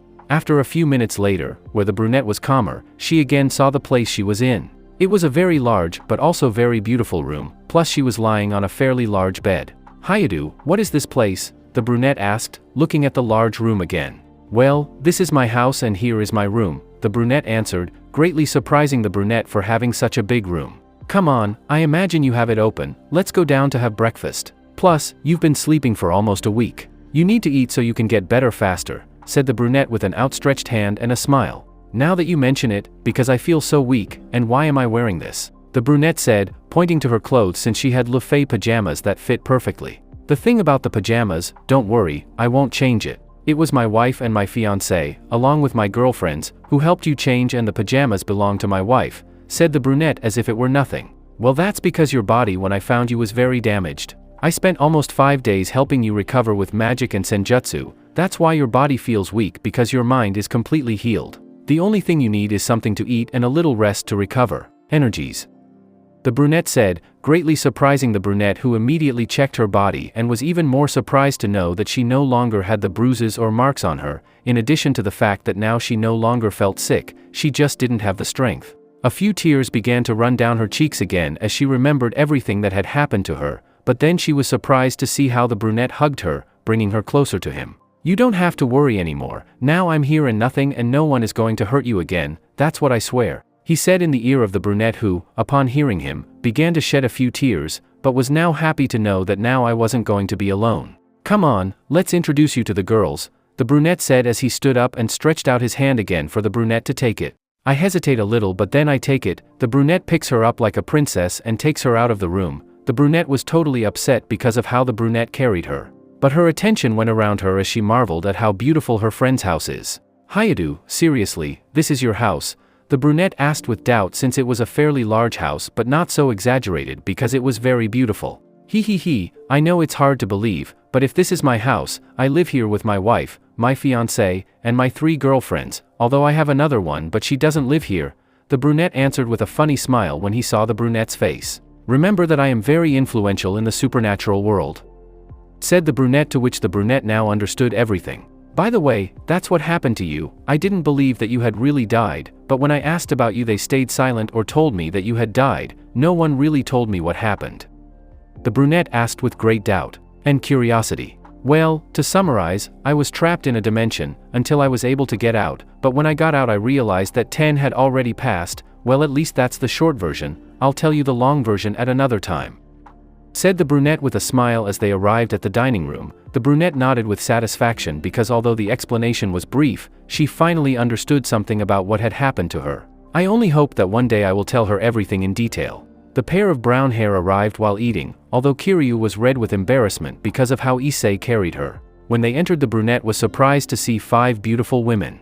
Before anyone said anything, Irina ran out to hug the brunette with tears in her eyes. "Please forgive me, I didn't know anything about what had happened to you. Although I know that I don't deserve your forgiveness, I want you to know that you will never have to go through that again," said the reincarnated angel with tears in her eyes and a tone deeply hurt. Everyone present was surprised by that, but what really surprised them was feeling all the pain, sadness, and guilt that the words had. Kiryu was very surprised by that, and although she certainly felt a little anger, it disappeared because it really wasn't her fault, and she could also feel all the pain and regret that the brunette had. She made a sign to the brunette to put her down, so he put her down and hugged the brunette, who had not let go of her while she was crying. "Don't worry, I don't have to forgive you, although I have to admit that I liked being with the support of my friends. I can't blame you since you had your own life, so you have to apologize for something that is not your fault," Kiryu said, while she hugged Irina and tried to console her since she knew that because she was an angel the guilt she had was going to be greater even if she didn't have it. Everyone in the room was quiet to let their friend vent. They knew that she had made many mistakes and not only forgot the brunette but she also forgot all her real friends. A few minutes passed in which Kiryu tried to calm the angel down while she was crying and kept asking for forgiveness, until she was finally able to calm the angel down and her heart felt happy to see that the angel really appreciated her a lot. "Well, Kiryu, let me introduce you," said the brunette, drawing the attention of the brunette and the other girls. "This is Luffy Pendragon, one of the most powerful magicians in the world, if not the most powerful, and currently my only wife for the moment." I introduced the brunette to the magician, who raised her hand with a smile, greeting her and surprising the brunette, since before she could see everyone present, but it was only a quick glance and she could tell that they were all beautiful women, but now seeing the blonde magician she was surprised, since she really was a very, very beautiful woman with a beautiful face and a great body. She is Ofisu Raboros, she is one of the 3 dragon gods and she is the only woman of them, currently my only fiancée at the moment. He presented the brunette to the dragon, who only gave him a sincere smile, and the brunette returned the greeting, although he could not help but be even more surprised since he was in front of a being who had the name God in his name. Next is Kuroka, Kaniko's older sister and one of my 4 girlfriends. Present to the Nakomata, who gave him a mischievous smile that for some reason felt that he could get along very well with her. This is Yasaka, former leader of the Yukais and currently one of my 4 girlfriends. I introduced the Kitsune, who greeted her calmly. The brunette was very surprised by this, since in front of her was a former leader of an entire race. The last but not least, you already know Irina, the ace of the leader of heaven and one of my 4 girlfriends. The blonde introduced the angel, who was hugging the brunette tightly since she still had some guilt for everything that happened past. The brunette was in total shock, and it was no less since in front of her were beings that could easily erase a country, a dragon goddess, a former leader of an entire race and the strongest magician in the world. And if we add that Irina is one of the people who is most likely to be the leader of heaven, and let's not forget Kuroka, who was quite surprised to find out that she is the sister of Kaniko, who had previously shown her strength. I imagine that because she is his sister and older she would be even more powerful of her, but at that moment he remembered something. 4, but Hayadu, and here there are only 3 girlfriends because you say 4, the brunette asked with quite interest, to which the brunette only smiled because of that. The other person doesn't live with me, so he's not here, but you'll surely meet him later, the brunette answered with a smile, to which the brunette nodded, although she was curious who it was. Going back to before, girls, I present to you Aika Kiryu, one of the few people I can say is a friend. She will currently live with us indefinitely, so I hope you get along well, said the brunette, to which he received a hi of all, but Kiryu was a little dazed by that. Hayadu, how come I'm going to live here? I can't do that, I'm already grateful that you helped me, and I also need to go back to work, said the brunette, although just by listening to her you could tell that she didn't want to in the least. Do you think I'm going to let you go like that and go to work in that place if you can barely stand up? You're going to stay here so you can fully recover, and because I don't want what happened before to be repeated, that's why I hate it. Take care of yourself, forget about your work, that's already fixed and you won't go back to work. If you want to work later, we can, but now the important thing is your health, and I'm not going to accept no for an answer, the brunette said firmly, leaving the room alone. Brunette without actions, although she was really happy to be able to have someone to trust and a place where she can rest without thinking that at any moment someone is going to come in and hurt her. Thank you, the brunette whispered, but she had a smile on her face. Those present could hear it through their senses, making everyone go up since they knew that the brunette's life had not been pretty at all, and they were happy that now she can be happy and calm. After that moment everyone sat down to have breakfast while she talked calmly. The brunette was happy that his friend talked to the other girls, since that meant that she could adapt to her new life, since the brunette was not going to allow her to return to that hole in which he lived, and he was not going to allow him to live again the way he lived. After that morning where everyone talked calmly, the days continued to pass normally. The brunette adapted little by little and her health improved since she could now walk, although she got tired very quickly since her body was still weak. In those days he was able to meet the brunette's other girlfriend. It should be said that when he saw her he was so surprised that it was the former vice president of his former academy, but what surprised him most was seeing the love that all the girls had for the brunette, and how he showed them his love either without words, details, or sometimes a simple caress showed all the love that the brunette felt for his girls.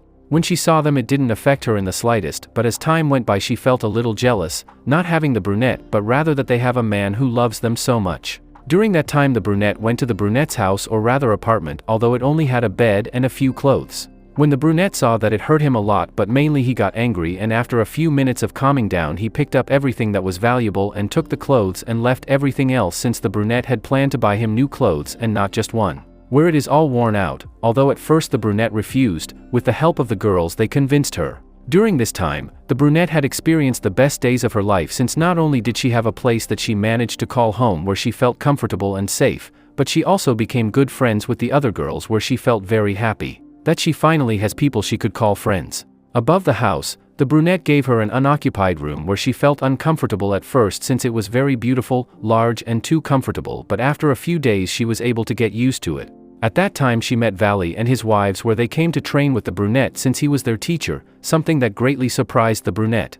she also discovered that Issei is the owner of the company Red Dragon. This really left her speechless, although seeing that house and the political power it possesses throughout the world should not surprise her, but knowing that from a pervert with no future and alone, he became a very influential person with beautiful girls around him. Also on those days Irina moved permanently to the brunette's house since she did not want to leave him again. Of course the girls had no problems, even the brunette welcomed her with open arms although she had not yet had a night with him. But she didn't care much since what she wanted was to be by his side, and she decided it was better to wait for her beloved brunette to take her as his own and give him what she has kept so much just for him. The days passed until the day finally arrived when he had to face the Dragon King. The Mao Lucifer had informed him of all the other details such as time and place a few days before, and that brings us to this moment where everyone present at the Hayadu mansion was preparing to leave, including Kiryu, who could already walk without problems although he still cannot run. Of course, the brunette told her everything that had happened with him and the Gremory group. It goes without saying that the brunette was super angry. She couldn't even make a better friend of Asia. "Well, girls, let's not go," said the now blonde as he changed to Sujiro so he wouldn't find out. Everyone nodded and went in a magical circle to the underworld. Underworld. City of Lilith. "Oni-sama, do you really think he's coming?" said a redhead to her beautiful Mao, who was next to her waiting in a room very impatiently. "Don't worry, Rias-chan, he will come since we had reported this matter before. He has to come or else I'll look for him to kill him," said a very beautiful woman with beautiful blue eyes, blue hair, with a precise body with large breasts, a small waist, wide hips, a firm and round butt and long, thick legs. Sexy that would leave any man in love with her. She also has a cold aura around her making her look more beautiful than ever, and at first glance she was very proud. In the room were the three Mao, Surzek, Ajuka and Serafal. The latter has been more active since the party and her personality has returned a little although she still has that sad look. Next to the green-haired Mao was the beautiful blue-haired girl. On the red-haired Mao's side was the entire Gremory entourage next to Kunu, and a little further away from them Ravel. At that moment a magic circle was formed from which the blonde came out with his women, although everyone present was surprised to see a brunette that they had never seen before, although the Gremory group when they saw her were surprised to see who was mainly Asia and Zenobia, who they were close friends, but at that moment a question came to the minds of the Gremory group. "What is Kiryu doing with Sujiro?" They all thought at the same time. The blonde looked around the room and approached where the three Mao are with a calm smile. When the blonde appeared, Ravel ran to her friends who welcomed her with a hug and introduced her to the brunette, where after a few words the blonde phoenix was able to remember her. "It's good that." It was the only thing the red-haired Mao said before his sister interrupted him. "You know where my Issei is, tell me where he is." "He's okay, he's injured," the redhead Gremory said quickly, and it wasn't just her since everyone in the Gremory group began to interrogate him. Everyone in the room was surprised by the girl's actions, especially the blonde, who began to get upset with so many stupid questions since they didn't care if he was okay or not.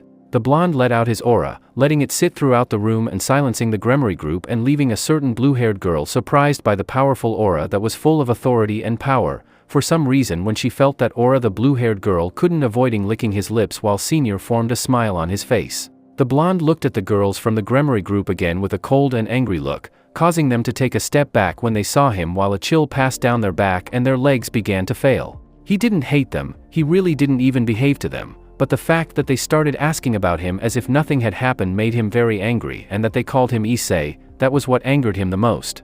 "First of all, if I ever hear any of you say my Issei again, I assure you that it will be the last thing you will say, and I don't mind starting a war with the demons," the blonde said with a murderous look that began to tremble as the faces began to tremble. Other people in the room were quiet while the three Maos and the dragon were sweating a lot and could see that he was being very serious. Only his girls, Kiryu and Ravel, who were calm. "Secondly, you should not care if he is well or not, if he is dead or not, since you have forgotten and made your life, or do not remember that each of you has a boyfriend, a fiancé, you are even married."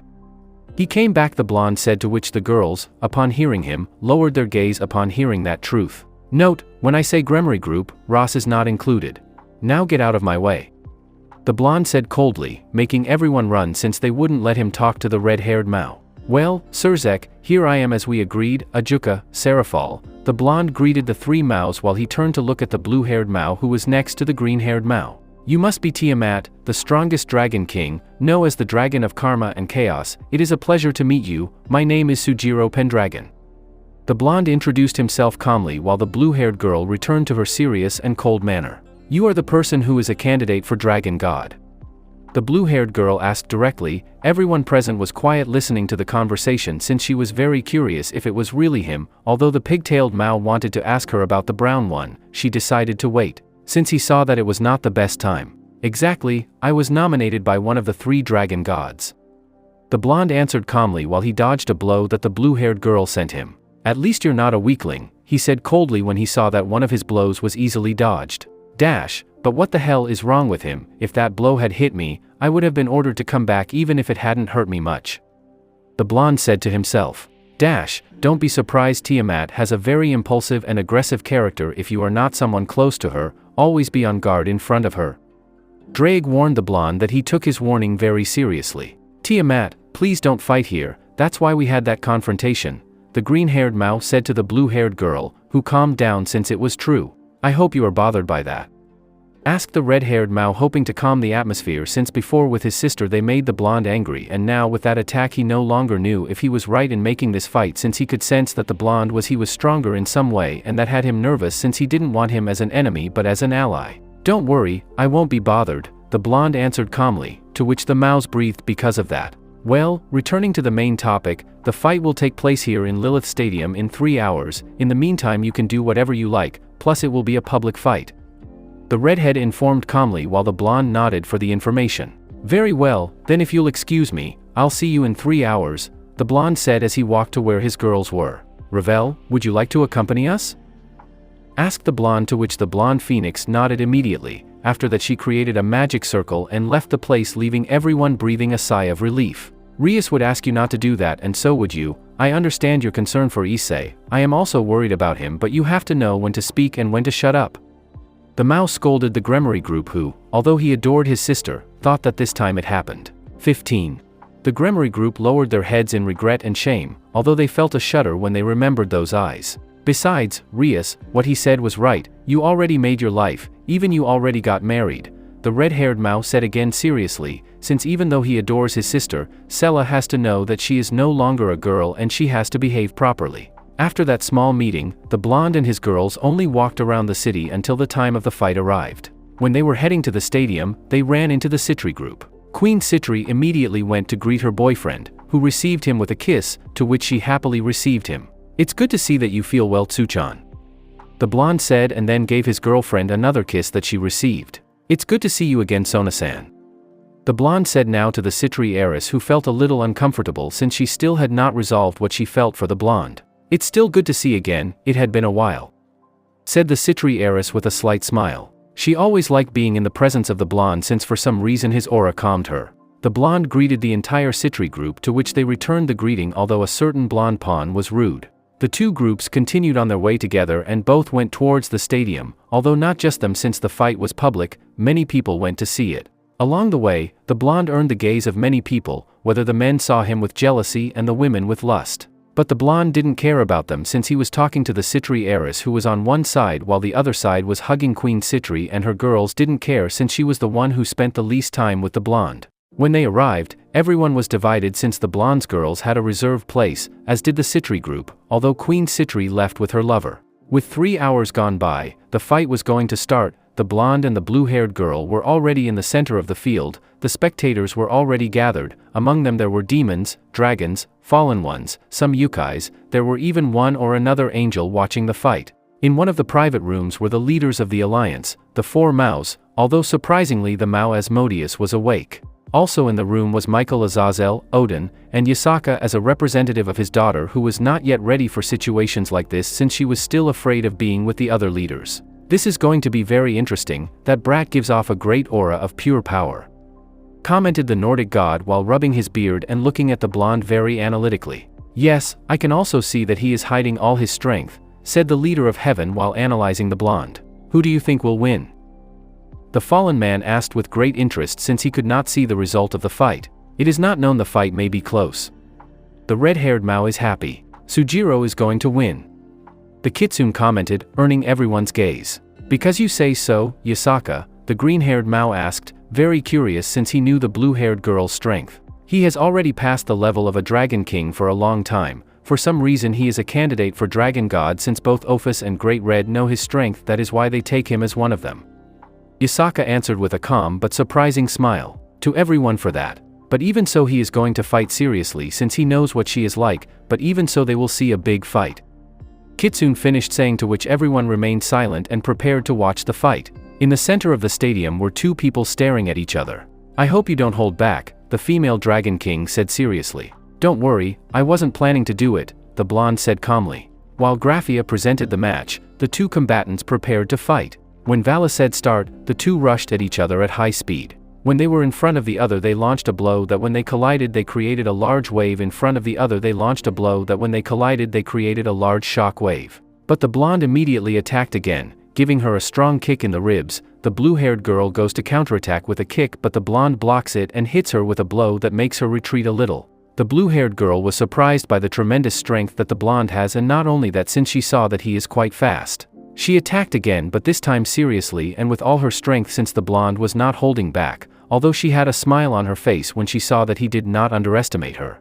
The blonde is covered by a blow but is surprised because the blue-haired girl broke his defense and hit him hard in the stomach, causing the blonde to be surprised by the great force of that blow. But it's not over. The blue-haired girl gave him another blow to the face and a kick to the chest that sent him crashing against a large rock, since the field they were fighting on was very rocky. I never thought you broke my defense, but that's not going to happen anymore, said the blonde, coming out of the rubble to remind her that she was waiting for him. But when he was a few meters away from her, the blonde disappeared, surprising her until she felt a strong pain in her back that sent her crashing into the rubble that the blonde was before her. I let my guard down, but that won't happen again, the blue-haired girl said, sitting up. I hope so, after all we just started, the blonde said with a calm smile. The two smiled and disappeared to appear and see that they had landed a blow each, creating a crater from the great blow. They disappeared from everyone's sight again, but they could hear the loud crashes as craters appeared where the two passed. In the rooms. What speed? Azazel said, very surprised. Well, not for nothing is she the strongest of the Dragon Kings, the green-haired man commented with a serious look. But they really could have done it, Surzek said seriously. The brat is hiding his true strength, Odin said with a serious look. And it's not all that the boy has all the advantage. Mao Asmodeus also commented with a serious look. Yasaka, who was listening to everything, could only smile at what they were saying. He imagined that if they knew who he really was, they would get the surprise of their lives. On the field, we can see how the blue-haired girl tried to dodge all the blows, but it was very difficult for her since the blonde was very fast and his blows were stronger. The blue-haired girl separated from him to think about something. Unfortunately, it didn't work since the blonde didn't leave her and went at full speed to her. The blonde kicked her in the chest, making the blue-haired girl step back a little. He immediately grabbed her leg and threw him to the ground with all his strength. But she didn't finish there, as she gave him a strong paw on the back, making a small crater. She was going to kick him again, but the blonde grabbed her leg and threw her against a rock while she tried to get up. How on earth can he hit so hard? Those two blows hurt me a lot, the blonde thought as he recovered from that strong kick. I told you to be careful. Even though you are stronger than her, she tends to turn things around. Not for nothing is she the most powerful of the Dragon Kings. Alberto dragged to his partner. The blonde was going to answer, but he realized that the blue-haired girl rushed to where he was with great speed. But when he was going to counterattack, the blonde instinctively crouched, avoiding a leg that came from behind. When I arrive there is, the blonde thought, very surprised by that speed. He moved away a little to distance himself, but the blue-haired girl reappeared behind him and gave him a strong blow on the blonde's back that was going to send him flying, but before she grabbed his hand and hit him again in the face, he held him again and hit him in the chest again. It was going to be like that, but the blonde stopped one of his blows to give her a headbutt that made the blue-haired girl retreat.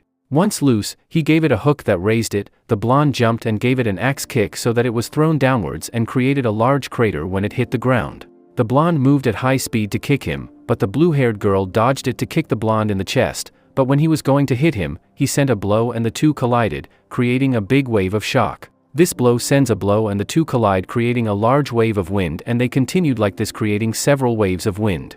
The spectators are very surprised by this display of power.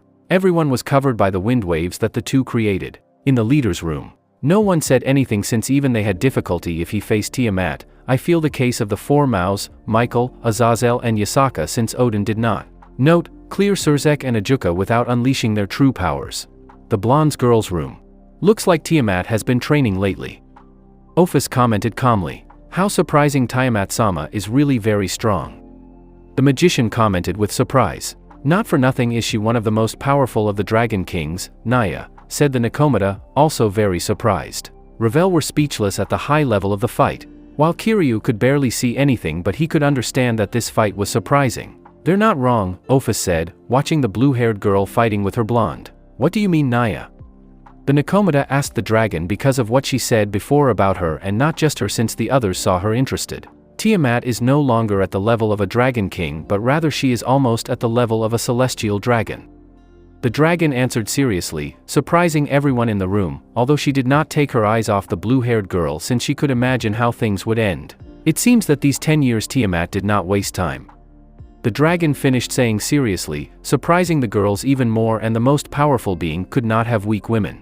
Although they knew that the blonde didn't care about that, even Kiryu wanted to be strong, but he knew he couldn't, at least not now. On the battlefield, the fight was getting more and more intense. It had been a while since the fight had started, and the only thing that happened was that every moment it intensified more and more. At this moment the two were exchanging blows, and the blonde was having a difficult time since the blue-haired girl was really powerful. Shit, if I don't do something I'll lose, although I could beat him if I use my balance breaker, but everyone would know who I am. The blonde thought carefully. I never thought that Tiamat would become so strong. She is almost at the same level as mine and Albion's. Drake commented, very surprised by the level that the blue-haired girl had. I never thought she would become so strong. Commented the blonde with a sincere smile that at the same time Drake could only imagine one thing, and he also smiled about what could happen to the two of them in the future. At that moment they both clashed their fists, creating another wave of wind, but more powerful than before, making them both take a step back. "I never imagined you were so powerful," the dragon said with a smile. "You're not far behind either. You've really surprised me. I never thought that despite being beautiful you were also very powerful," the blonde said with a smile that made the blue-haired girl blush. What the hell are you saying?" the blue-haired girl said nervously and very blushing because she was so beautiful. What's wrong with me because I get like that for a guy like him?" the blue-haired girl thought, very upset. "Oh, besides being beautiful, shy, I'm actually becoming more and more interested in you," said the blonde, surprising the blue-haired girl, who turned redder than before. But what's wrong with me because I said that?" the blonde thought, very surprised by his words, hoping that it wasn't what he thought.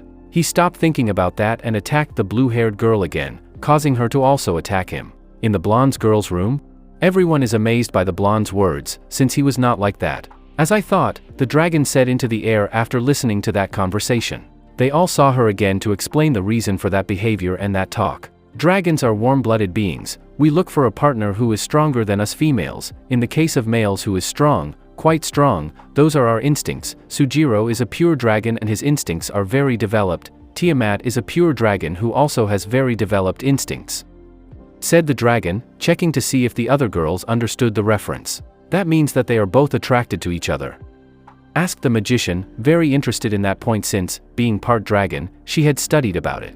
All the other girls were shocked by that fact. If everyone starts to think about it, it is not so strange. Each of us are beings that go beyond the normal. Yasaka can be said to be the strongest of her race, Kuroka who can face extremely powerful beings that others cannot even face. Luffy can be said to be the most powerful magician. Tsubaki, who despite not being very powerful stands out from the others by far. Irina, who until now is becoming strong, but before she was someone who stood out and stood out. I don't have to mention it, the dragon said again, leaving everyone mentioned in shock since they had not thought about that. Although Revel and Kiryu were a little confused by what they said. He is an extremely powerful being, and power attracts power. This principle can also be used to attract strong women, as well as each of us, just as it is happening with Tiamat. His instincts recognize how strong she is. So he begins to see her as a future partner, in the same way it happens to her since being the second strongest woman. The only males that could interest her are Drake and Albion, who are the only ones who are interested in her. Since she wants a partner stronger than her, but those two were only interested in their fights. There are also the dragon gods, but they do not look at her since being with strong women, but it is something that he has not realized," said the dragon, with a calm smile as he looked at everyone. While none of them said anything, but they all had to agree to that explanation because it seemed like it was true, and if we add Seraphal and Gabriel, women who are extremely powerful, they couldn't find another explanation. They all remained silent and prepared to watch the fight. On the battlefield, the blonde gave a strong blow to the blue-haired girl's stomach, who counterattacked with a kick to the face. The blonde thought it was best to finish the fight since he didn't know if the blue-haired girl could turn the battle around. With that idea, she began to expel her aura while increasing her power. When the blue-haired girl felt it, she did not let her aura out, although it is very strong, it was not as strong as the blonde's. Some rocks, the blonde appeared and kicked her on the back, sending her upwards. The blonde appeared again next to her and gave her another kick, sending her flying to the ground, creating a screen of smoke and a large crater. Note, in this fic Tiamat is going to make an ice dragon. Why? Because I want it, and it's my favorite element. When he was going to attack again, he had to dodge a breath of ice. He saw who it was again. He was surprised since it was Tiamat, who until now uses her dragon breath. The blonde landed on a rock that barely made it. It was destroyed since the blonde jumped towards the blue-haired girl who released her breath. The blonde did the same. Nothing more than this was made of fire that upon contact created a large curtain of steam that no one could see anything. But they could feel and hear the strong exchanges between them as they created sound waves. Inside the steam, the blonde dodged a kick from the blue-haired girl while he counterattacked with a kick to the chest that was blocked. They were like that for a while until the blue-haired girl kicked the blonde in the chest, which made him retreat a little, but he immediately countered with a blow that also made her retreat a little, but it didn't end, as the blonde turned back. Attack with a strong blow that stunned the blue-haired girl and then unleashed a kick that made her retreat further and threw a large flame at her, to which the blue-haired girl could only throw her cold breath at her to counteract, but she did not have much time and much of it. The attack hit her, leaving the blue-haired girl unconscious due to fatigue, the damage received and the last attack. The blonde breathed a little and approached her little by little to carefully lift her up in the shape of a princess. He was glad that she was okay and she was just tired, so he started walking with her in his arms while the spectators were speechless for the night. Great battle they saw. One of them began to applaud until little by little the others followed, since that was a great fight. The leaders are all silent until one broke the silence. "Well, that boy really surprised us. I never thought he had that power," said the fallen man, quite surprised. "But I don't think that was all his power, or am I wrong, Yasaka?" asked the leader of heaven, hoping to clarify his doubts. "You are right, Michael, he is much stronger than that. It is not for nothing that he is a candidate for Dragon God." Of course, the kitsune with a proud smile that her man was so strong. Although a certain Mao with pigtails for some reason felt happy in her heart to see the blonde win, and even more so to see how strong he is. The leaders left the room in search of the blonde and found him in a large room where he was congratulated for his hits, causing the leaders to be very jealous of being surrounded by beautiful women, well, almost all of them, since Michael, being an angel, couldn't have those feelings. Yasaka moved forward while moving her hips from one side to the other, leaving the leaders hypnotized by the movement until she arrived at the blonde, who gave her a kiss, to which he returned it happily, leaving the leaders with much more jealousy than before. See that scene. Damn lucky bastard. They all thought at the same time. The Gremory group was also in the room, but they were far away from the blonde since they still remember what he said before. There was also the Citri group, since Sona wanted to congratulate the blonde, although she felt a little jealous when she saw her queen kissing him, but I throw away that feeling. "Congratulations on winning," Surzek said, approaching the blonde with the other leaders. "You are someone really strong," Azazel commented with his typical smile. "But that's not all your power, brat." Odin said that despite hearing it from the kitsune, he wanted to finish confirming it with him.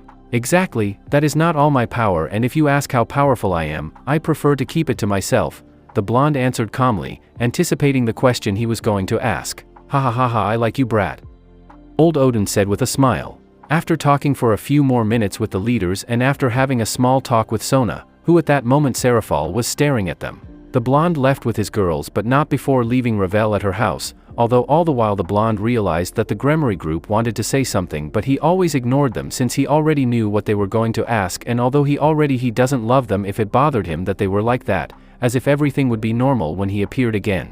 After that day things continued normally, although he realized that Tiamat was looking for him, but he did not say where she was since it was not yet time to talk to her because he felt confused about her.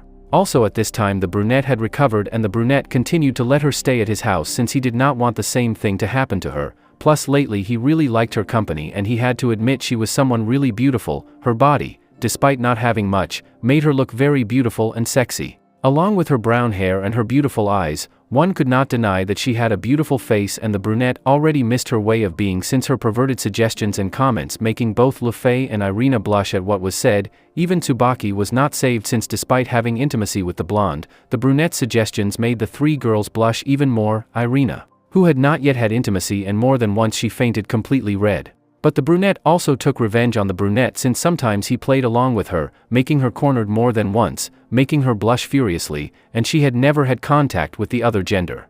Although once when the brunette was passing through one of the hallways when by pure chance the brunette came out of the thermal bath only in a towel, making it impossible not to see him and blush furiously, the brunette, upon seeing her like that, smiled evilly and cornered him. To the brunette who looked like a defenseless kitten against a tiger that before the brunette digested anything the brunette fainted from seeing the brunette's well-formed body, and it was even worse when she saw a large lump that was hiding her towel. This was because inside Yasaka and Kuroka were in the hot springs with big smiles since their beloved blonde had made them his own 5 times in a row, which they didn't say but and rather wanted it to be a 6th.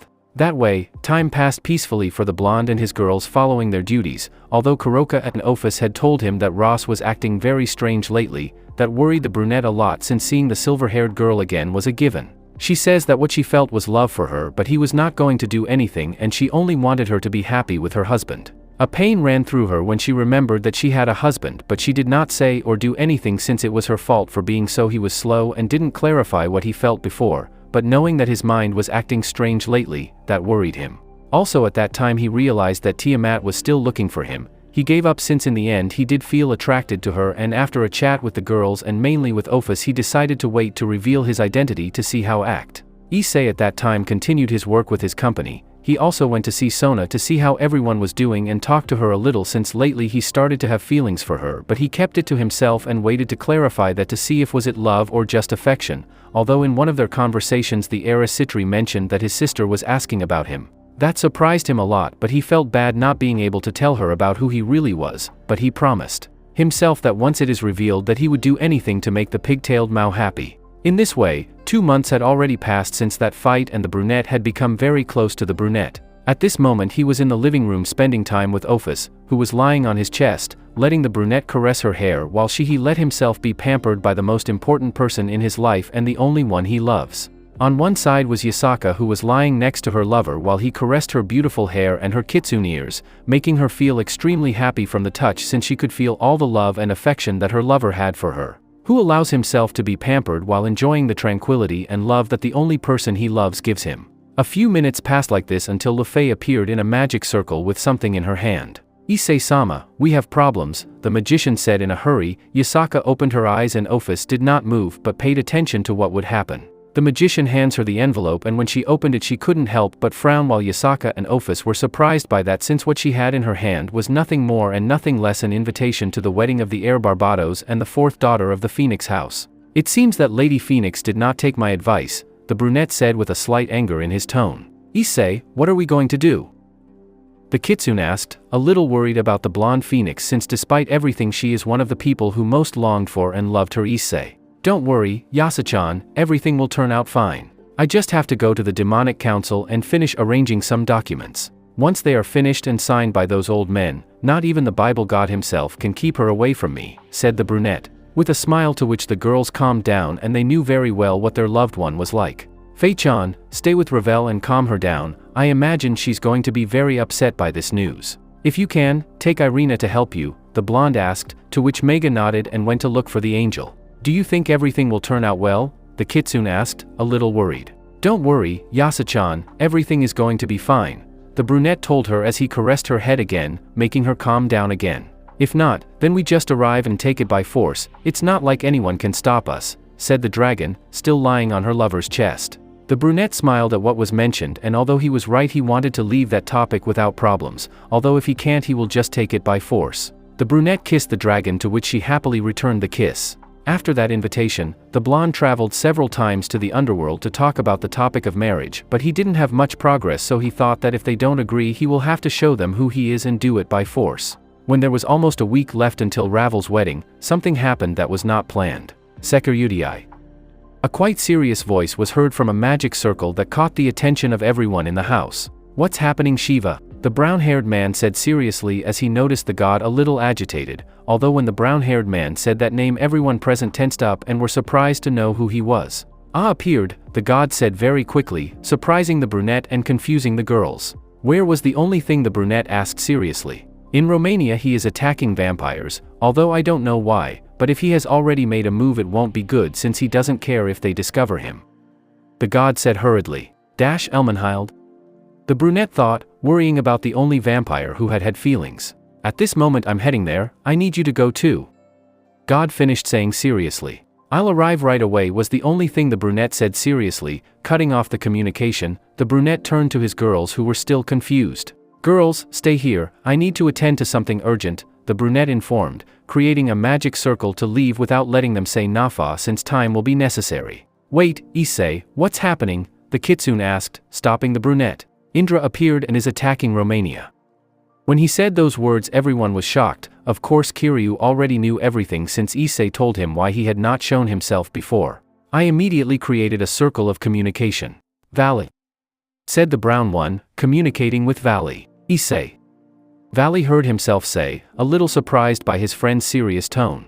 "Indra appeared attacking Romania, Shiva and I are already going there." Issei reported, to which Valley was surprised by that. "I'll see you there," Valley said seriously. "Valley, I don't know what the situation will be like there, but when you arrive, attack with everything you have, don't hold back."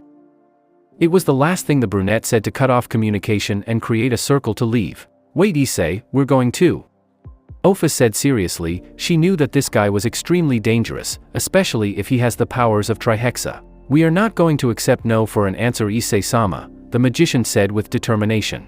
"We promise to be with you through thick and thin, and this is no exception." Irina said seriously. Although she knew that she was the weakest, she was not going to be left behind. She trained a lot to reach the level of the others, and although she lacks, she does not know. "I was going to give up." The brunette was happy about that. He felt extremely happy knowing that he had girls who supported him, but he was not sure about this decision. "Issei, I already lost you once. I won't lose you a second time. I don't care that I won't let you go alone. Even if you go to the end of the world, I will accompany you," she said with a smile that the others followed. "Okay girls, let's go, but don't get overconfident and attack with everything." The brunette ended up giving up due to the stubbornness of his lovers, but he was also very happy. "Kiryu, stay here, we'll come back later," said the brunette, leaving in a magical circle, leaving the brunette alone. When they left, the brunette clenched her fists tightly out of the frustration she felt at being useless to the only person who helped her and protected her, as well as the only person who had been developing feelings. "Because I am so weak," said the brunette when remembering her past, that because of her weakness she ended up in that state, and now the world is preparing for a war that will define the destiny of everyone and she can't do anything. At that moment she felt so frustrated. Europe. Romania. In the territory of the vampires it was in total chaos, even though there were not many dead, although there was great destruction. Indra's servants destroyed everything without caring, and among them there were some Meerut generals who were gods of minor storms, although their power is quite remarkable. During the last 10 years the fractions of Teeps and Carmelia joined together, and now all the vampires were a single fraction. This was due to the destruction and damage that Rizavim caused at that time. They had to unite in case of a possible attack. Among them, Elmenhild Karnstein was chosen as ruler since she was a very influential person with the leaders of the alliance and was one of the few people close to the great hero of the war against the evil dragons, Hyudu Issei. At this time, the vampires, thanks to their unity, were able to avoid great losses, this being only material. In the main castle was the leader and queen of the vampire faction, Elmenhild Karnstein, who was on the ground with multiple wounds and blood coming out in various places from where she had the wounds. "Well, I never thought you'd last this long," Indra laughed arrogantly when she saw the pitiful state of the leader of the vampires. "That's what happens to you for opposing me and not giving me what I want," Indra said with great arrogance. The vampire was clenching her fists because of the calamity that had befallen them. First it was Rizavim who barely made it out alive, but now another calamity arrived that was stronger and more devastating. "This is our destiny, to be destroyed, and this time the person who saved us is no longer there."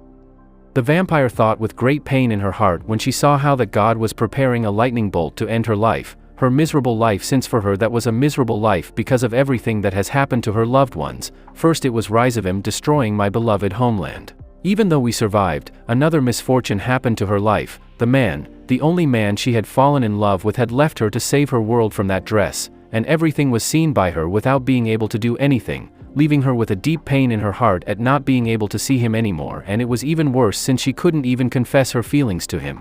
And now this damn God is about to destroy the last thing he has left in his life along with his life. At that moment a smile formed on his face, even though he was always a serious person. Now he had a beautiful smile on his beautiful face that even though she had blood, it didn't take away from how beautiful she looked.